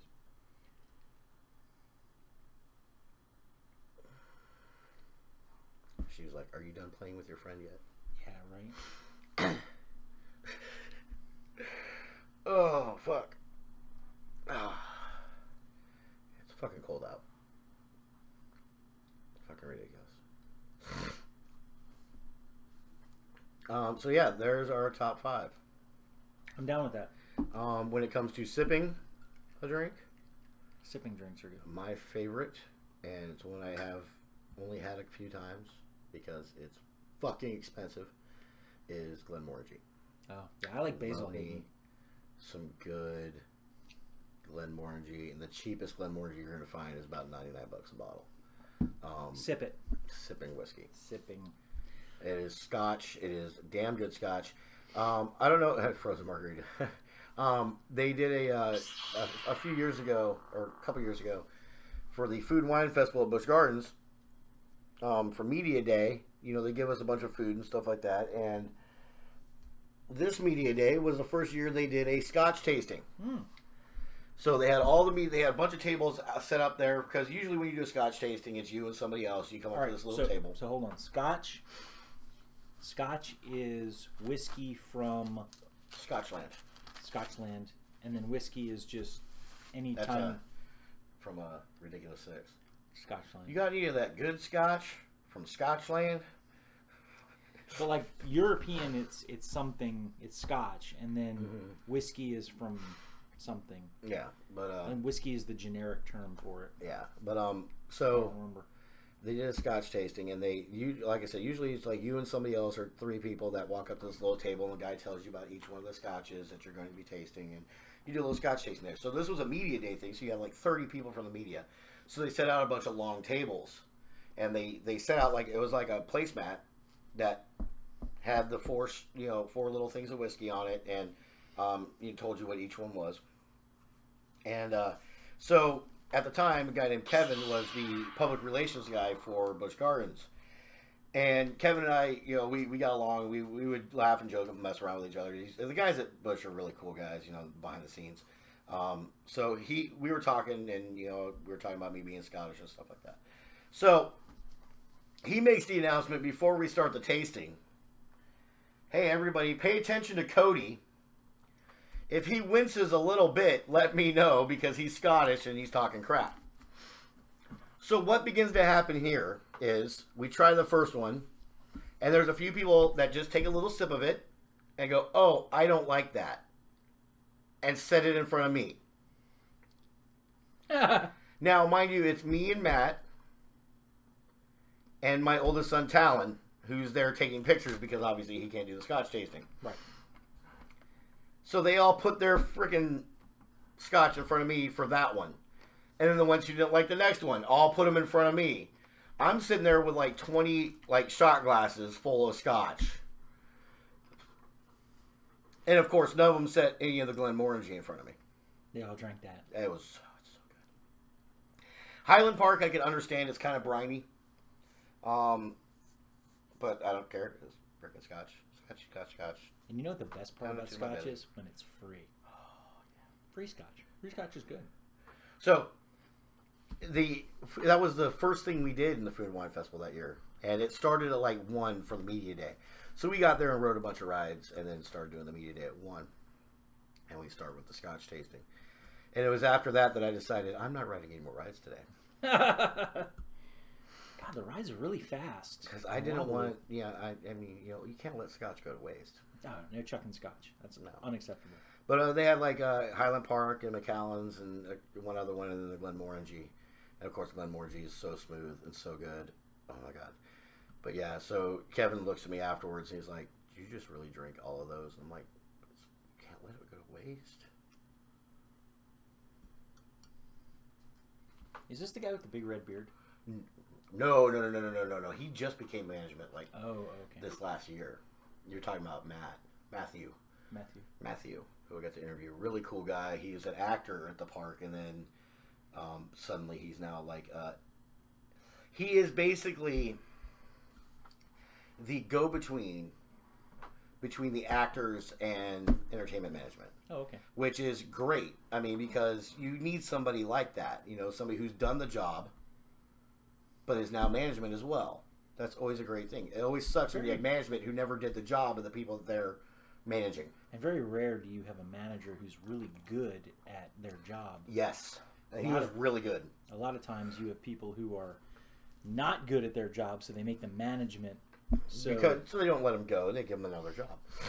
But no, he was really good. He played Magnus the Red, the Viking, during the Invader openings and videos, and he was Porthos in All for One. Which I'm wondering how they're going to replace him. If they replace him, maybe he'll be an actor as well.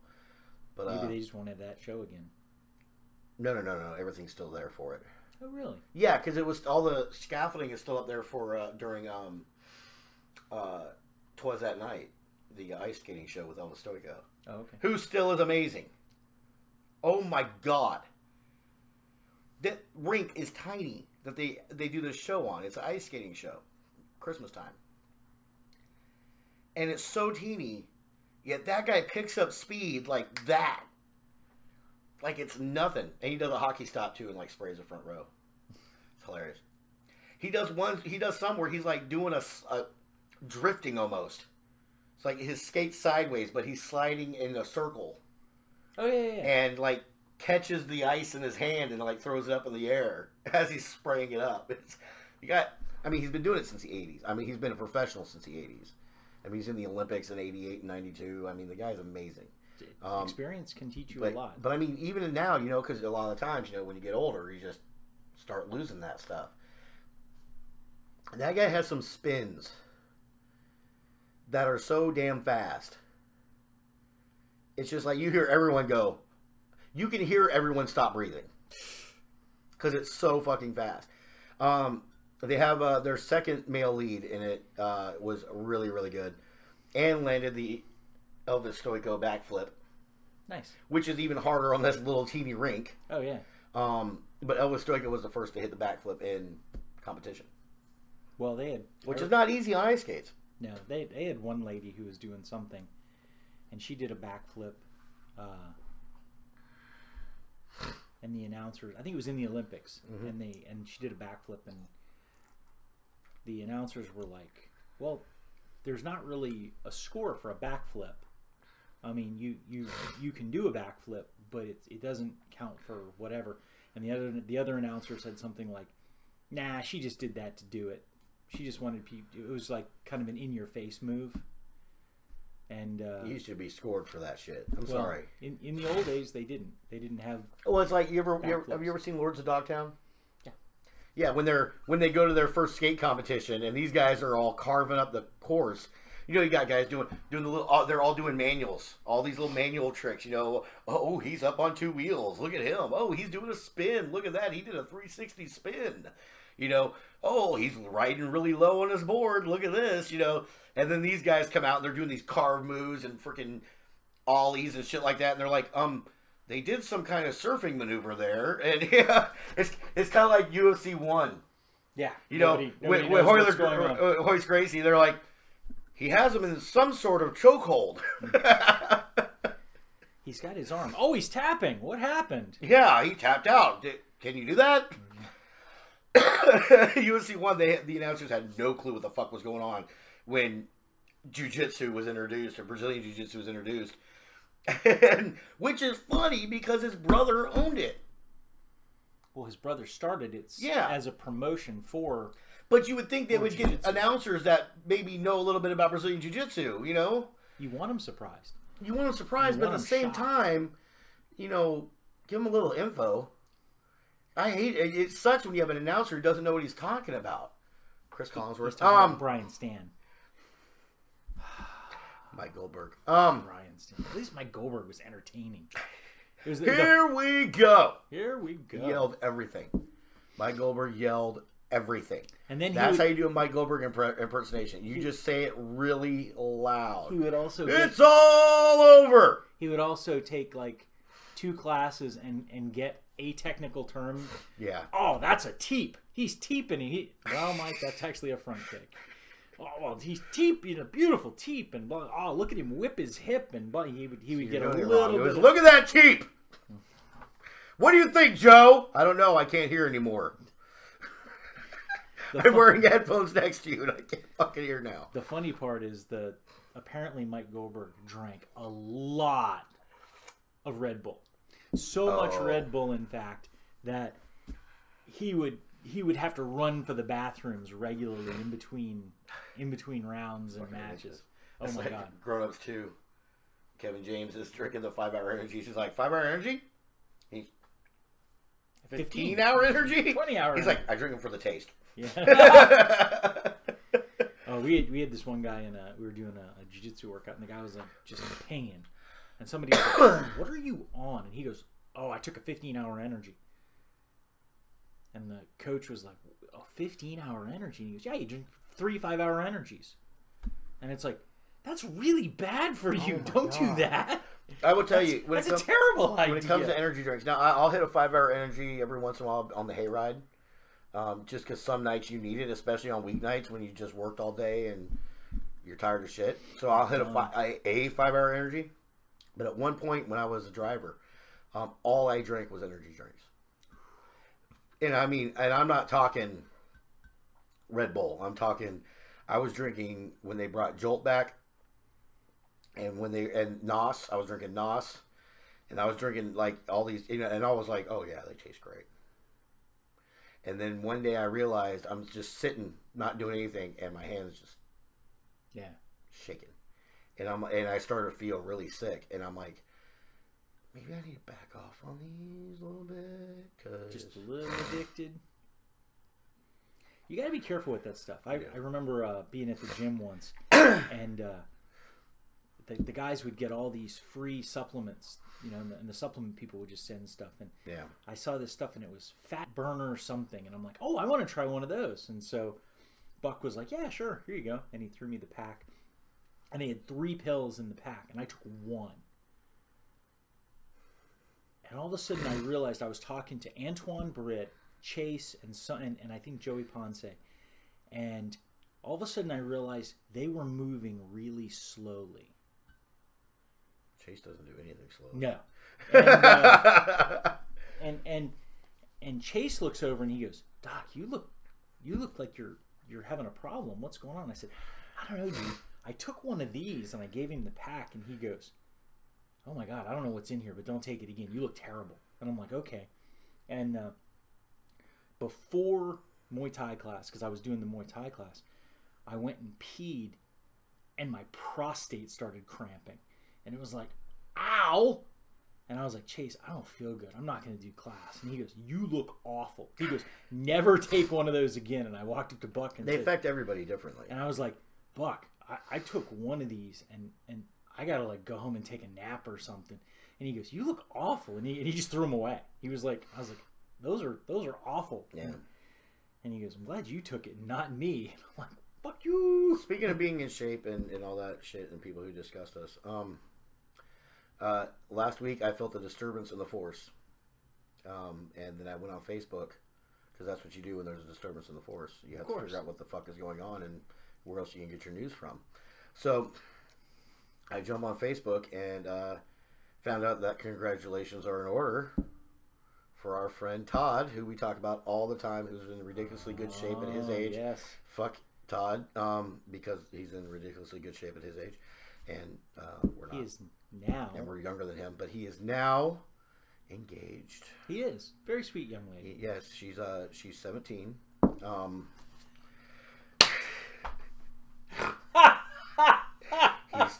He's 51. He's 51. She's at least 19. He doesn't go that young. She's in her 20s somewhere, mid 20s or something, mid late 20s. I don't know. She's ridiculously young for this asshole. So she's actually in her 30s. Is she? Yeah. Like early 30s. Are you sure? Yeah. She's like the oldest. What the fuck are you doing, Todd? You look like that. You should be. Come on now. I'm kidding. You should be bagging 20-year-olds, right? No, she's very sweet. Yeah, no. I've actually never met her. He's probably keeping her away from me for obvious reasons, because So, anyways, but no. Yes, very sweet. What's funny is I had actually posted a comment. Her name is Maria. I posted a comment on a picture that he had posted of the two of them, and it was like, "Ma'am, is this gentleman bothering you? Blink twice if you need help." And it was like the day before, and then next thing I know, he's like posting this out. But yeah, he actually asked her. He stopped her during a 10K, which is so Todd. It's them. They were running, and he asked her while they were running, and that's what made her stop. She goes, "Wait, what?" And he pulled out the ring and fucking proposed, and good on you, man. You know, congratulations. But yeah, I was like, I looked at Amanda and I was like, there's something wrong. Something has happened. I saw Todd on Friday. He's doing very well. Well, I mean, you know, but Todd was one of those guys that, you know, especially, you know, you see these guys after a major divorce and, you know, family stuff that goes on in their lives. And you're like, yeah, Todd is just going to be fucking Todd, and he's never getting married again. And we talked about it, and he was like, yeah, I think. And I'm like, dude, whatever trips your trigger, bro. yeah, man, go for it. No, they've had their challenges. They've gone through, you know, some stuff. They met and, you know, they figured some stuff out, and Yeah, I guess they're in a good place now. She had to get over his addictions. You know, no drug addictions, because Todd is completely against that kind of stuff. She probably backed him down from the 12-inch strap on down to the 10-inch, and just because, you know, she probably wasn't comfortable. It was probably hurting her back to use that giant strap on Todd, so they had to. Maybe she had to get down to an 8, you know, just so she could, you know, get some good motion in. Oh my God! I can't help it. I think we're waking up. So, dude, we apologize for the first hour and a half of this podcast because we were pretty much just my God, fucking off. Oh, Jesus Christ! We'll lead off with Todd shit next time. Oh my God! Oh, Lord have mercy. Jesus. Love you, brother. Congratulations. She calls it the unicorn horn. The unicorn horn. Unicorn horn. Yeah. He runs some of his triathlons in a unicorn. No, he goes to the stand. The podium, yeah. Just to the podium. Yeah. He doesn't actually run. No, he did run one. It wasn't a triathlon, but he ran something in a unicorn onesie. Really? Yeah, with the hood that's got the freaking unicorn horn on it and everything. It was like probably like a 10K or something like that. Nothing big. 5 or 10K. Yeah. 10K for him is nothing big. That's well, like, he's actually not one of those triathletes that runs forever. He does what are called triathlon sprints. So they're not as long. You're constantly running, and you know, for a 51-year-old, he's top 2 in the country. Yeah, that's pretty fucking good. Yep. I think him and the other guy keep switching off.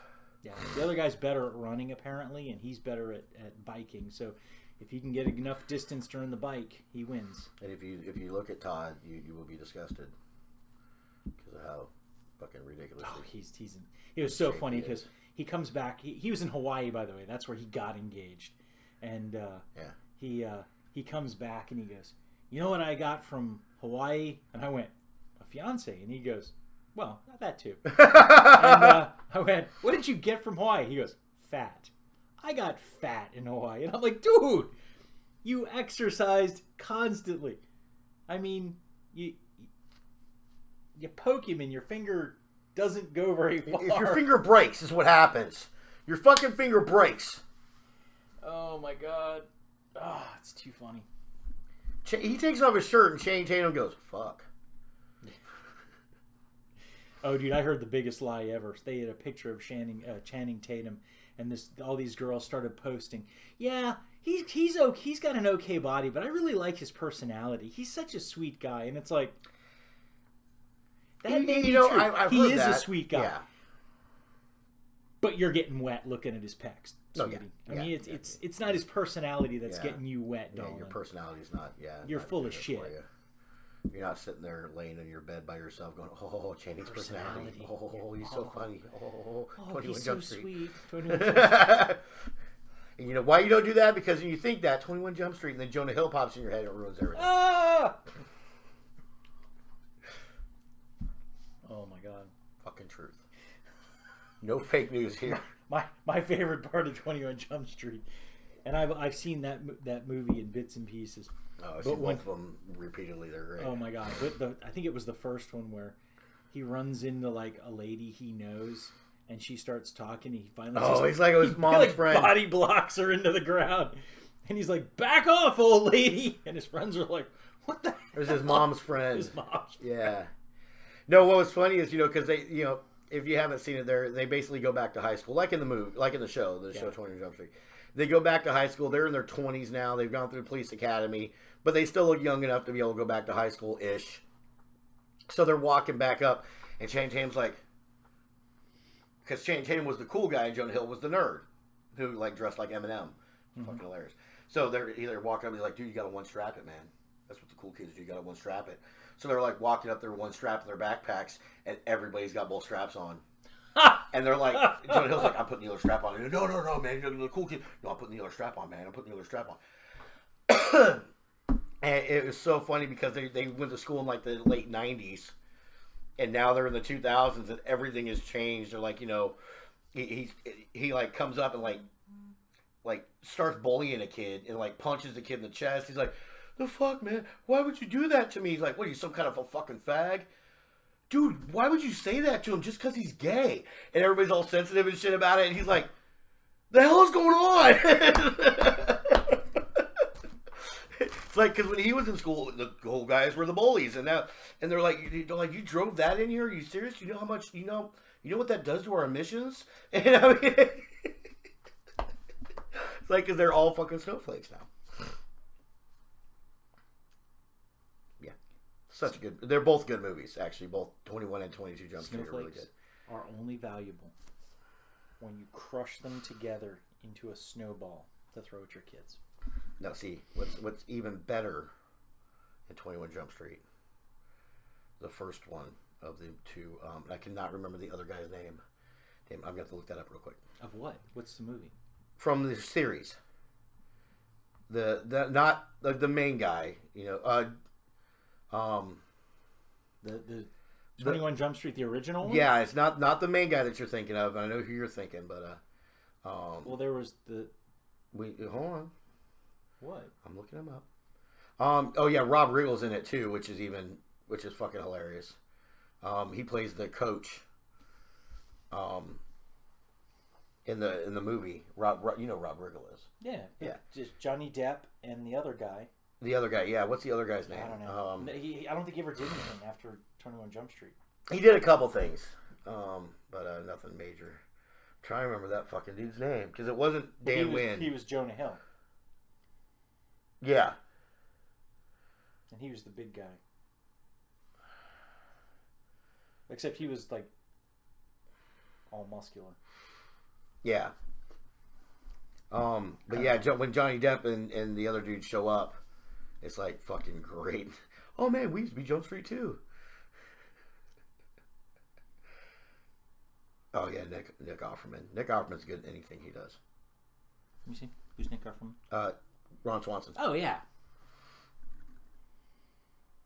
My favorite line in all of 21 Jump Street, the original series, was they're talking about some martial art and the Asian guy's a martial artist, and he goes, "Oh, so you're Peter DeLuise, a second-degree black belt?" And he goes, "First degree. I broke a finger before I could test for my second degree." And it's like, as a martial artist, you're like, why did breaking a finger stop you from testing for your second degree? That doesn't make any sense. Yeah, it was Peter DeLuise, Dom's kid. That guy. Yes, absolutely. One of Dom's kids. The other one was Michael DeLuise. What does Michael DeLuise do? Michael DeLuise was one of the cameramen in Wayne's World. Oh, and okay. he was also in Encino Man. Shush! That guy? Yeah. The dick from Encino Man? Yeah, that was Dom DeLuise's kid. Which is funny because both his kids are in ridiculous fucking shape. Well, that's what happens. It's kind of like all the kids whose parents were hippies are now yuppies. Yeah. Oh shit! I forgot about Richard Grieco. And Michael DeLuise was in it too in the original. Oh, there you go. Richard Grieco, man. You younger kids may know him from Night at the Roxbury, where he played himself. We know him from shit. Now, what was the name of that fucking movie? It was like right there at the turn of the 80s and 90s. It was like they went to France with his French class, and he ended up in like becoming a spy. If Looks Could Kill, from 91. Pull it up. He gets caught. They're yeah. in like the terminal, and they call Michael Corbin to the phone. So he comes to the phone, and they try to kill him because they think that he's this spy named Michael Corbin. So now he's caught up in this whole thing, and his teacher's trying to find him the whole time, and they end up caught in it because she's trying to find him, and then they're like, "Who was this woman whose code name the French teacher?"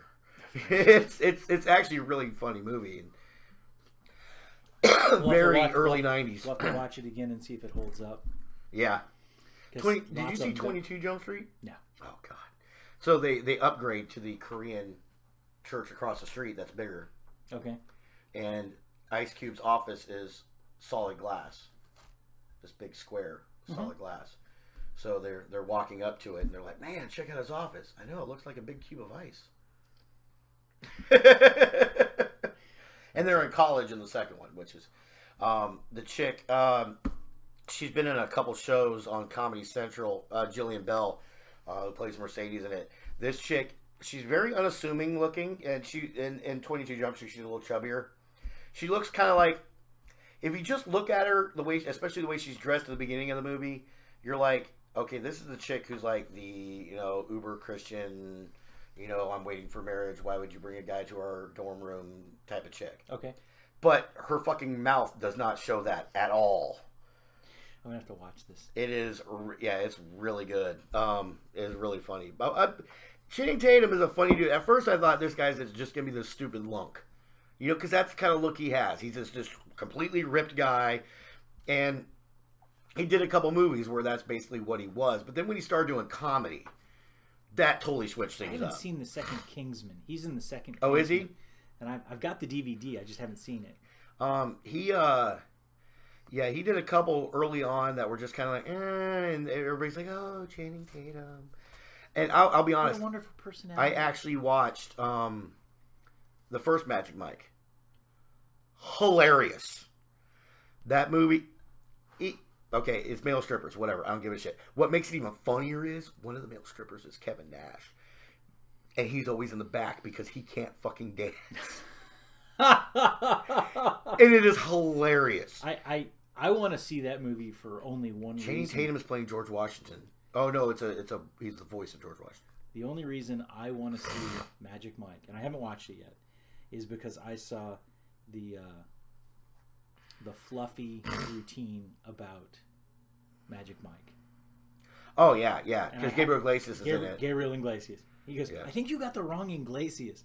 No, no, we want you as the DJ. That's right. That's Oh, what okay. got Channing Tatum famous was Step Up, because he was dancing in that. He used to be a professional stripper. Oh, I've seen Channing Tatum on Lip Sync with his wife. And Yeah, that was he dances so his ass off. hilarious. He really does. Oh my though. god, it was just hysterical. That guy's a hell of a dancer. He really is. And but he, Magic he Mike won and did the best move ever. He took the belt and went, "Yay, sweetie, we won!" Smart man. Yeah. But no, Matthew McConaughey's in it. The Magic Mike. All right. All right. He's actually their boss and a gay. dancer. I don't think he's gay. He's gay. Joe Manganiello, whatever, however fuck you say his name, the werewolf from True Blood. Matt Bomer, who is gay, from White Collar. The guy from White Collar. Oh, absolutely he is. Yeah, he's gay in real life. That was a good. The first couple of seasons of White Collar were really good. And Kevin Nash plays Tarzan. Then we just kind of lost it. Yeah. I just couldn't hang on to it. But yeah, no, Magic Mike's actually the first one. I haven't seen the second one yet, but the first one actually is really funny. It was one of those movies where you're kind of like, there's actually a Do TV I- show. I got to watch the last season. I haven't seen the last season of Burn Notice. me neither. I think I got 2 seasons in only. Oh my god, Burn Notice was such a good TV See, White show. Collar was good. Royal Pains was good. I liked Royal Pains, where the guy was a medical guy to the well, he stars. was a concierge doctor. Yeah. In the Hamptons. Yeah. Oh my god. That was a good show. Burn Notice was so funny because the only reason anybody ever watched Burn Notice was because of Sam to start, Oh yeah. and then Oh yeah. Freaking God damn it. what? Why can't I remember his name now? It's Ash. Fucking Ash. What is his name? He wrote a book, If Chins Could Kill. Yes. He was in Evil Dead. Yes. Evil Dead 2 and Army of Darkness. That's why I said he's Ash. Yeah. And he's in Ash versus the Evil. Well, Ash versus the Evil Dead. Yes, which is fucking awesome. So good. If you love the movies, you will love the show. So good and so much more. He's old man Ash now, and it's fucking because in the first one you see him doing the strapping and everything. You're like, fuck yeah, he's putting the fucking put the fucking chainsaw. Yeah, it's a fucking girdle. It's so good. Yeah, my buddy Rich looked a lot like that dude. Bruce Campbell. I didn't even look it up. I wasn't gonna tell him. You're an ass. But no. But I've got his biography of If Chins Could Kill. Such a good There's a couple new shows that have come out that I started watching that are fucking great. One is Ellen DeGeneres has a game show called Ellen's Game of Games. Watch it. You will laugh your dick off. I'm not kidding. I don't use it. You will fucking lose your shit. It is fucking funny as shit. It's a lot of physical challenges. Oh, okay. But they're regular people who are obviously freaking out because they're on an Ellen show. And Ellen's got the best fans ever. Ellen is awesome. Ellen DeGeneres, I absolutely love Ellen DeGeneres. I think she's great. And so her fans are like flipping out because obviously they just knew that they were going on a show that Ellen DeGeneres was hosting. Oh, they didn't know it was going to be a game show. I mean, they probably knew it was going to be a game show, but didn't know to what extent. Because, they film like the first season in like a week. They just bring in a studio audience and they pick the people from the studio audience. Okay. They call their names kind of like Price is Right. So she calls these people down, and I mean, they're doing things where like, okay, if you get this question wrong, you have to push one of these because you have like a bunch of these tuba things in front of you, and you have a tuba facing you. And if you push down the wrong one, you're going to get shot with toothpaste. Shit like that. Or blindfolded musical chairs, where the chairs are these posts. They play the music stops, you start crawling around and feeling for the post that Ellen pushes the button that makes it go up. So Ellen decides which posts are going to go up when. So these people are crawling around, headbutting each other, freaking fighting over these posts. And then when they say there's 4 of them, when the 3 of them sit in their posts and they get the one off, then she hits the button to drop them all while they're sitting on them. And she's like, that's my favorite part. A lot of launching people into the air and dropping people through tubes, and it's really fucking hilarious to watch these people freaking out because they don't want to fall through this tube, so they're giving completely stupid answers to super easy questions.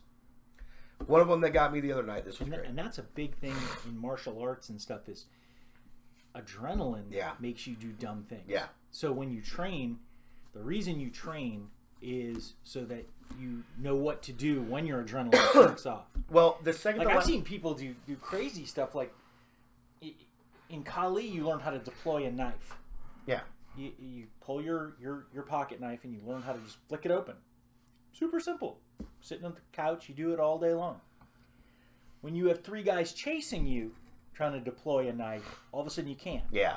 So, you have to literally go with both hands and flip it open when you use your knife. So always train with a trainer. Never train with a live blade. Let's just put that in right now. They do 4 rounds, and then the winners of those 4 rounds go to a trivia round where they're standing on a thing that if they get their question wrong, she hits the button and they drop. And she usually says like, you're dropping the length of like 23 Daniel Radcliffe or something like that.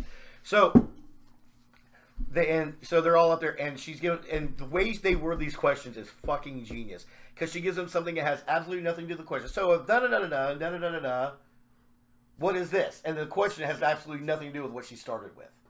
One of the questions was the actual question. She looked at the woman and goes, if something, something, something, and something, something, something, what state is Flo Rida from? Flo Rida, do you know who Flo Rida is? He's a rapper. FLO space RIDA. I was going to say Florida. The girl said Georgia. And this was a millennial. Yeah, so. She goes, Georgia. Oh, wait, yeah, Georgia. Well, his name is Flo Rida. and it's spelled like Florida. And it's so funny because people are like trying to get a second. No, Ellen, come on. Let me get another question. Let me get. Boom. She just hits it. They drop.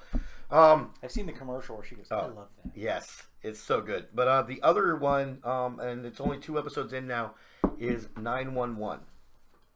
911 follows a 911 operator, a firehouse or fire crew out of this firehouse, and Angela Bassett, who's playing a cop. You know what they really need a TV show about?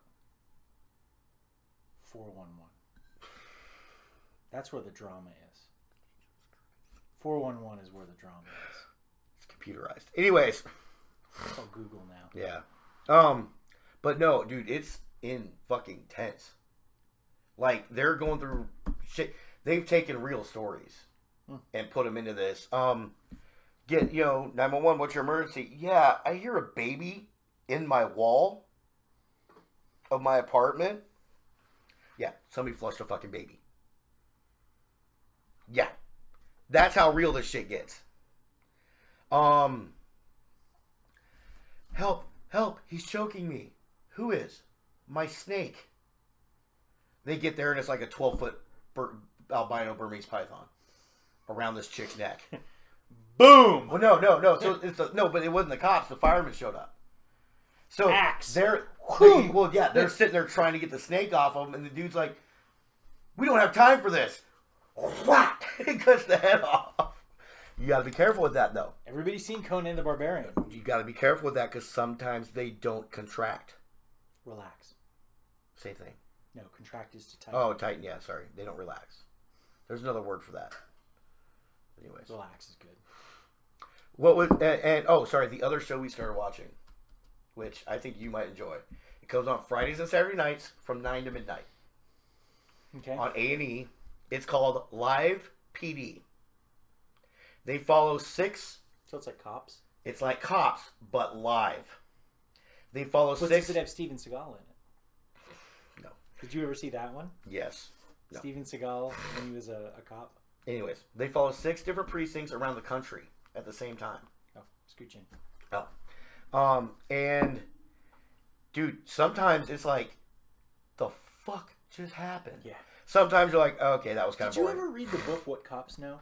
No. Oh, I'm going to have to find it. I think I still have it at the house. This one lady... I can check the library. I remember I go to school now. Oh, yeah, maybe. Yeah. But this one lady interviewed cops for over a year. And after she bought them enough coffee and talked to them for long enough, they started telling her stories, like real stories. Wow. And this book is amazing.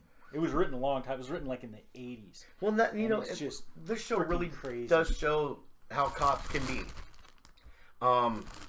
You know, because sometimes they're like, look, you know, we got a trespassing call. And he's like, no, I live here. It's like, yeah, okay. So how high are you right now? I was smoking a little bit of weed. And I mean, you know, the dude had less than 2 grams on him. You know, it was funny. Can you tell me your address? Yeah. That's not this I'm place. standing it. No. He lived there. He really did. Somebody else. It was a little house that was on a business property, and somebody else called and said that there was a trespasser in the house. He had just moved in there, but so he lets the cops in and let them search everything, and they took his bongs and shit like that. Now they detained him, so they had him in cuffs. But they're like, you know, look, you straight with us and you're cool with us. We're gonna kind of let you go, which is a citation, and you know, or a peer notice type of thing. And, you know, it's not going to be a huge deal. You know, we're just going to take all your shit. And so he's sitting there, and he's sitting up, and he is gone, like baked off his ass. And they're like, do we have everything? Is this everything that's in the house? He goes, no, yeah, that's everything, man. You know, I'm kind of pissed about it, because now when you leave, I'm not going to be able to get high. And they start laughing. And they're like, all right, so anything in your pockets? He's like, nothing sharp or anything. You can go and get everything out of my pockets. He's like, I will tell you there's a baggie in my wallet. But it's pink Himalayan salt. Because I when I get like fries and stuff like that, I tell them not to salt them and I use that. And the one cop's like, pink Himalayan salt my ass. Because I don't think he knew what it was. What's funny is, I don't think the producers or whoever types the shit in on the bottom of the screen knew what it was either. because it said marijuana and pink Himalayan salt found. So either they didn't know what pink Himalayan salt was, or they were being funny about it. So the cops like, well, no. So he pulls it out. It was a little baggie like that big. So he pulls it out and he's looking at it, and he shows it to the other cop, and the other cop goes, "You know what that is? That's that new pink meth." And the guy's like, "What?" And he goes, "No, dude, I'm just messing with you." He's like, "I use pink Himalayan salt too. It's all good."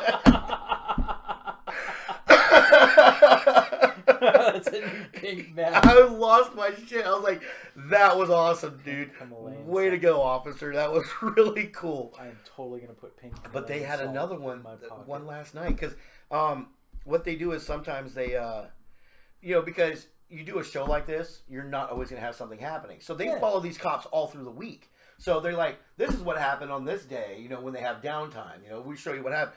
They showed one from last night, where they were following around these cops. I can't remember where it was. El Paso, I think, which is great because, you're right across the street from fucking Juarez. So they get a call about shots fired. Oh yeah. So the cops show up and they're knocking on the door and nobody's answering. So he goes to check the door handle and it opens. And he opens it and the door opens this much before it hits the body. Ugh. So he's like, calls the other officer. He's like, got a body. Squeezes in the door. Guns drawn. Everybody out of here. Anybody in here? Who's in here? Pass another body. And then turn to this door, and this door's shut, and they're knocking on the door, and this woman gets up. She's like, "What? What's going on? What the fuck's going on? What are you here for?" "All right, ma'am, listen. Look, I'm going to detain you for a moment. I'm going to put you in handcuffs just real quick. You're not under arrest. Let me get you out of here." "What's going on? What's happening?" She was passed out. She was passed out the whole time. They have to walk her out past the bodies. So she's losing her shit. And it turns out, from what it sounded like, is they shot each other. They're both still had their guns in their hands. Fucking crazy. But this was like her family? Were they family? Or? They're roommates. They were all three roommates. Those were her two roommates. Fuck. Who's gonna pay their portion of the rent? God damn. I bet she was pissed. God damn. Nobody's gonna want to be my roommate now. Fucking dead bodies in the house. I'm gonna find a new place to live. Anyways, that's why you carry condition 1. You always have one in the pipe, because it takes about 2 seconds to load a weapon. You may spend the last 2 seconds of your life trying to load your weapon. You always have it, one in the pipe, the way you get your shot off quicker. One of those guys would be alive if you carried condition 1. Just saying. You're an asshole.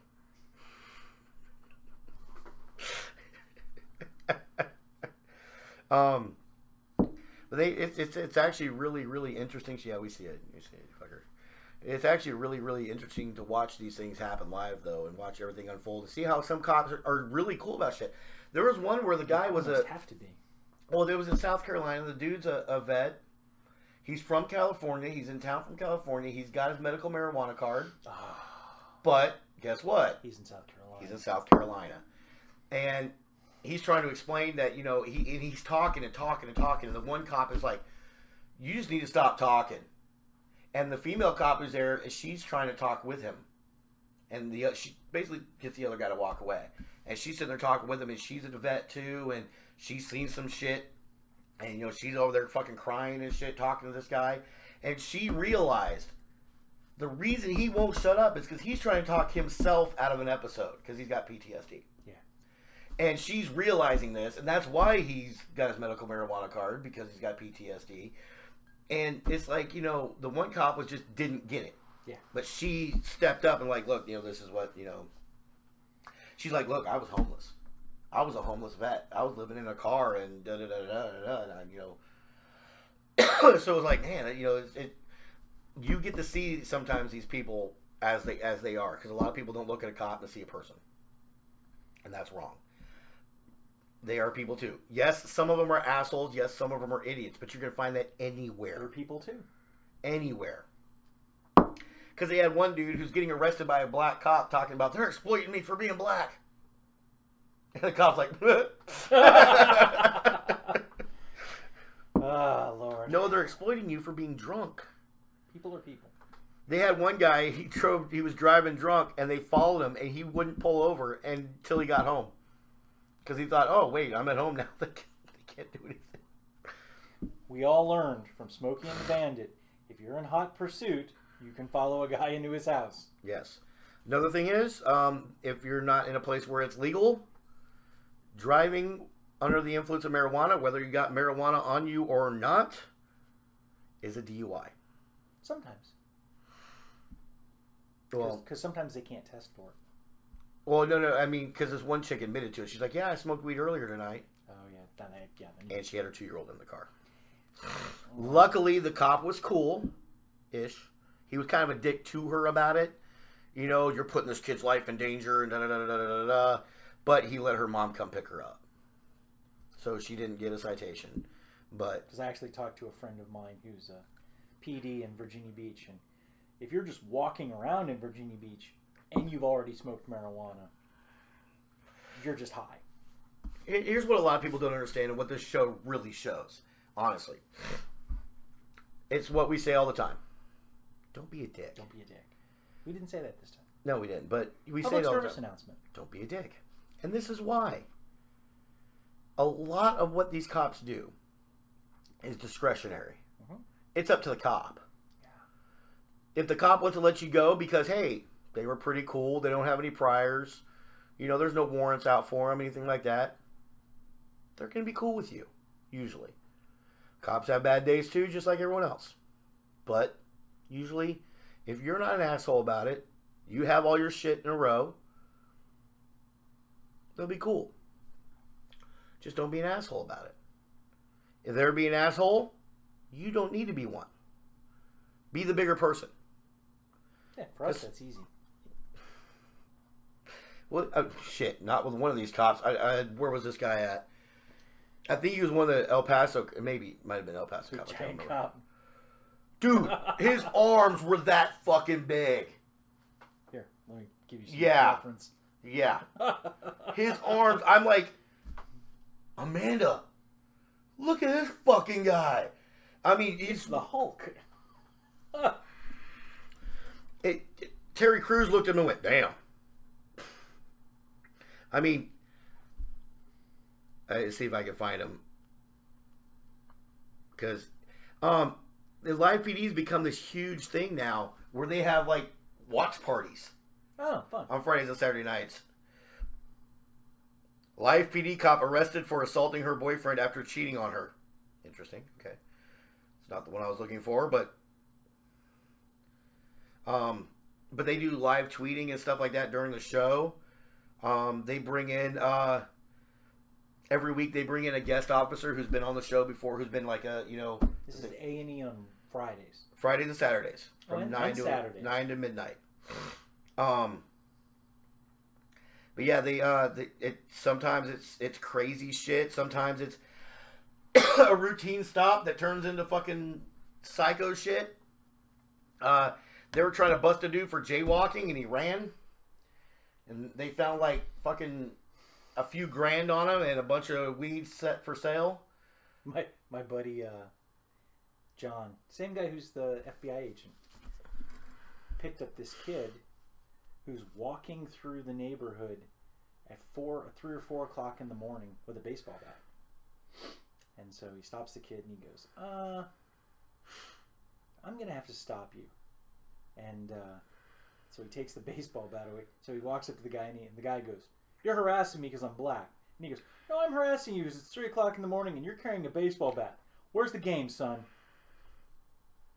Oh, he's in South Carolina. And that's a big dude. Deputy Garrow Brown from South Carolina, Richland County, South Carolina. God damn, that's a big dude. He's fucking huge. Yeah, Deputy Garrow Brown, Garo. Yeah, Holy shit. That's a big dude. yeah. I would turn it and show you. I can't. It just whites out on here.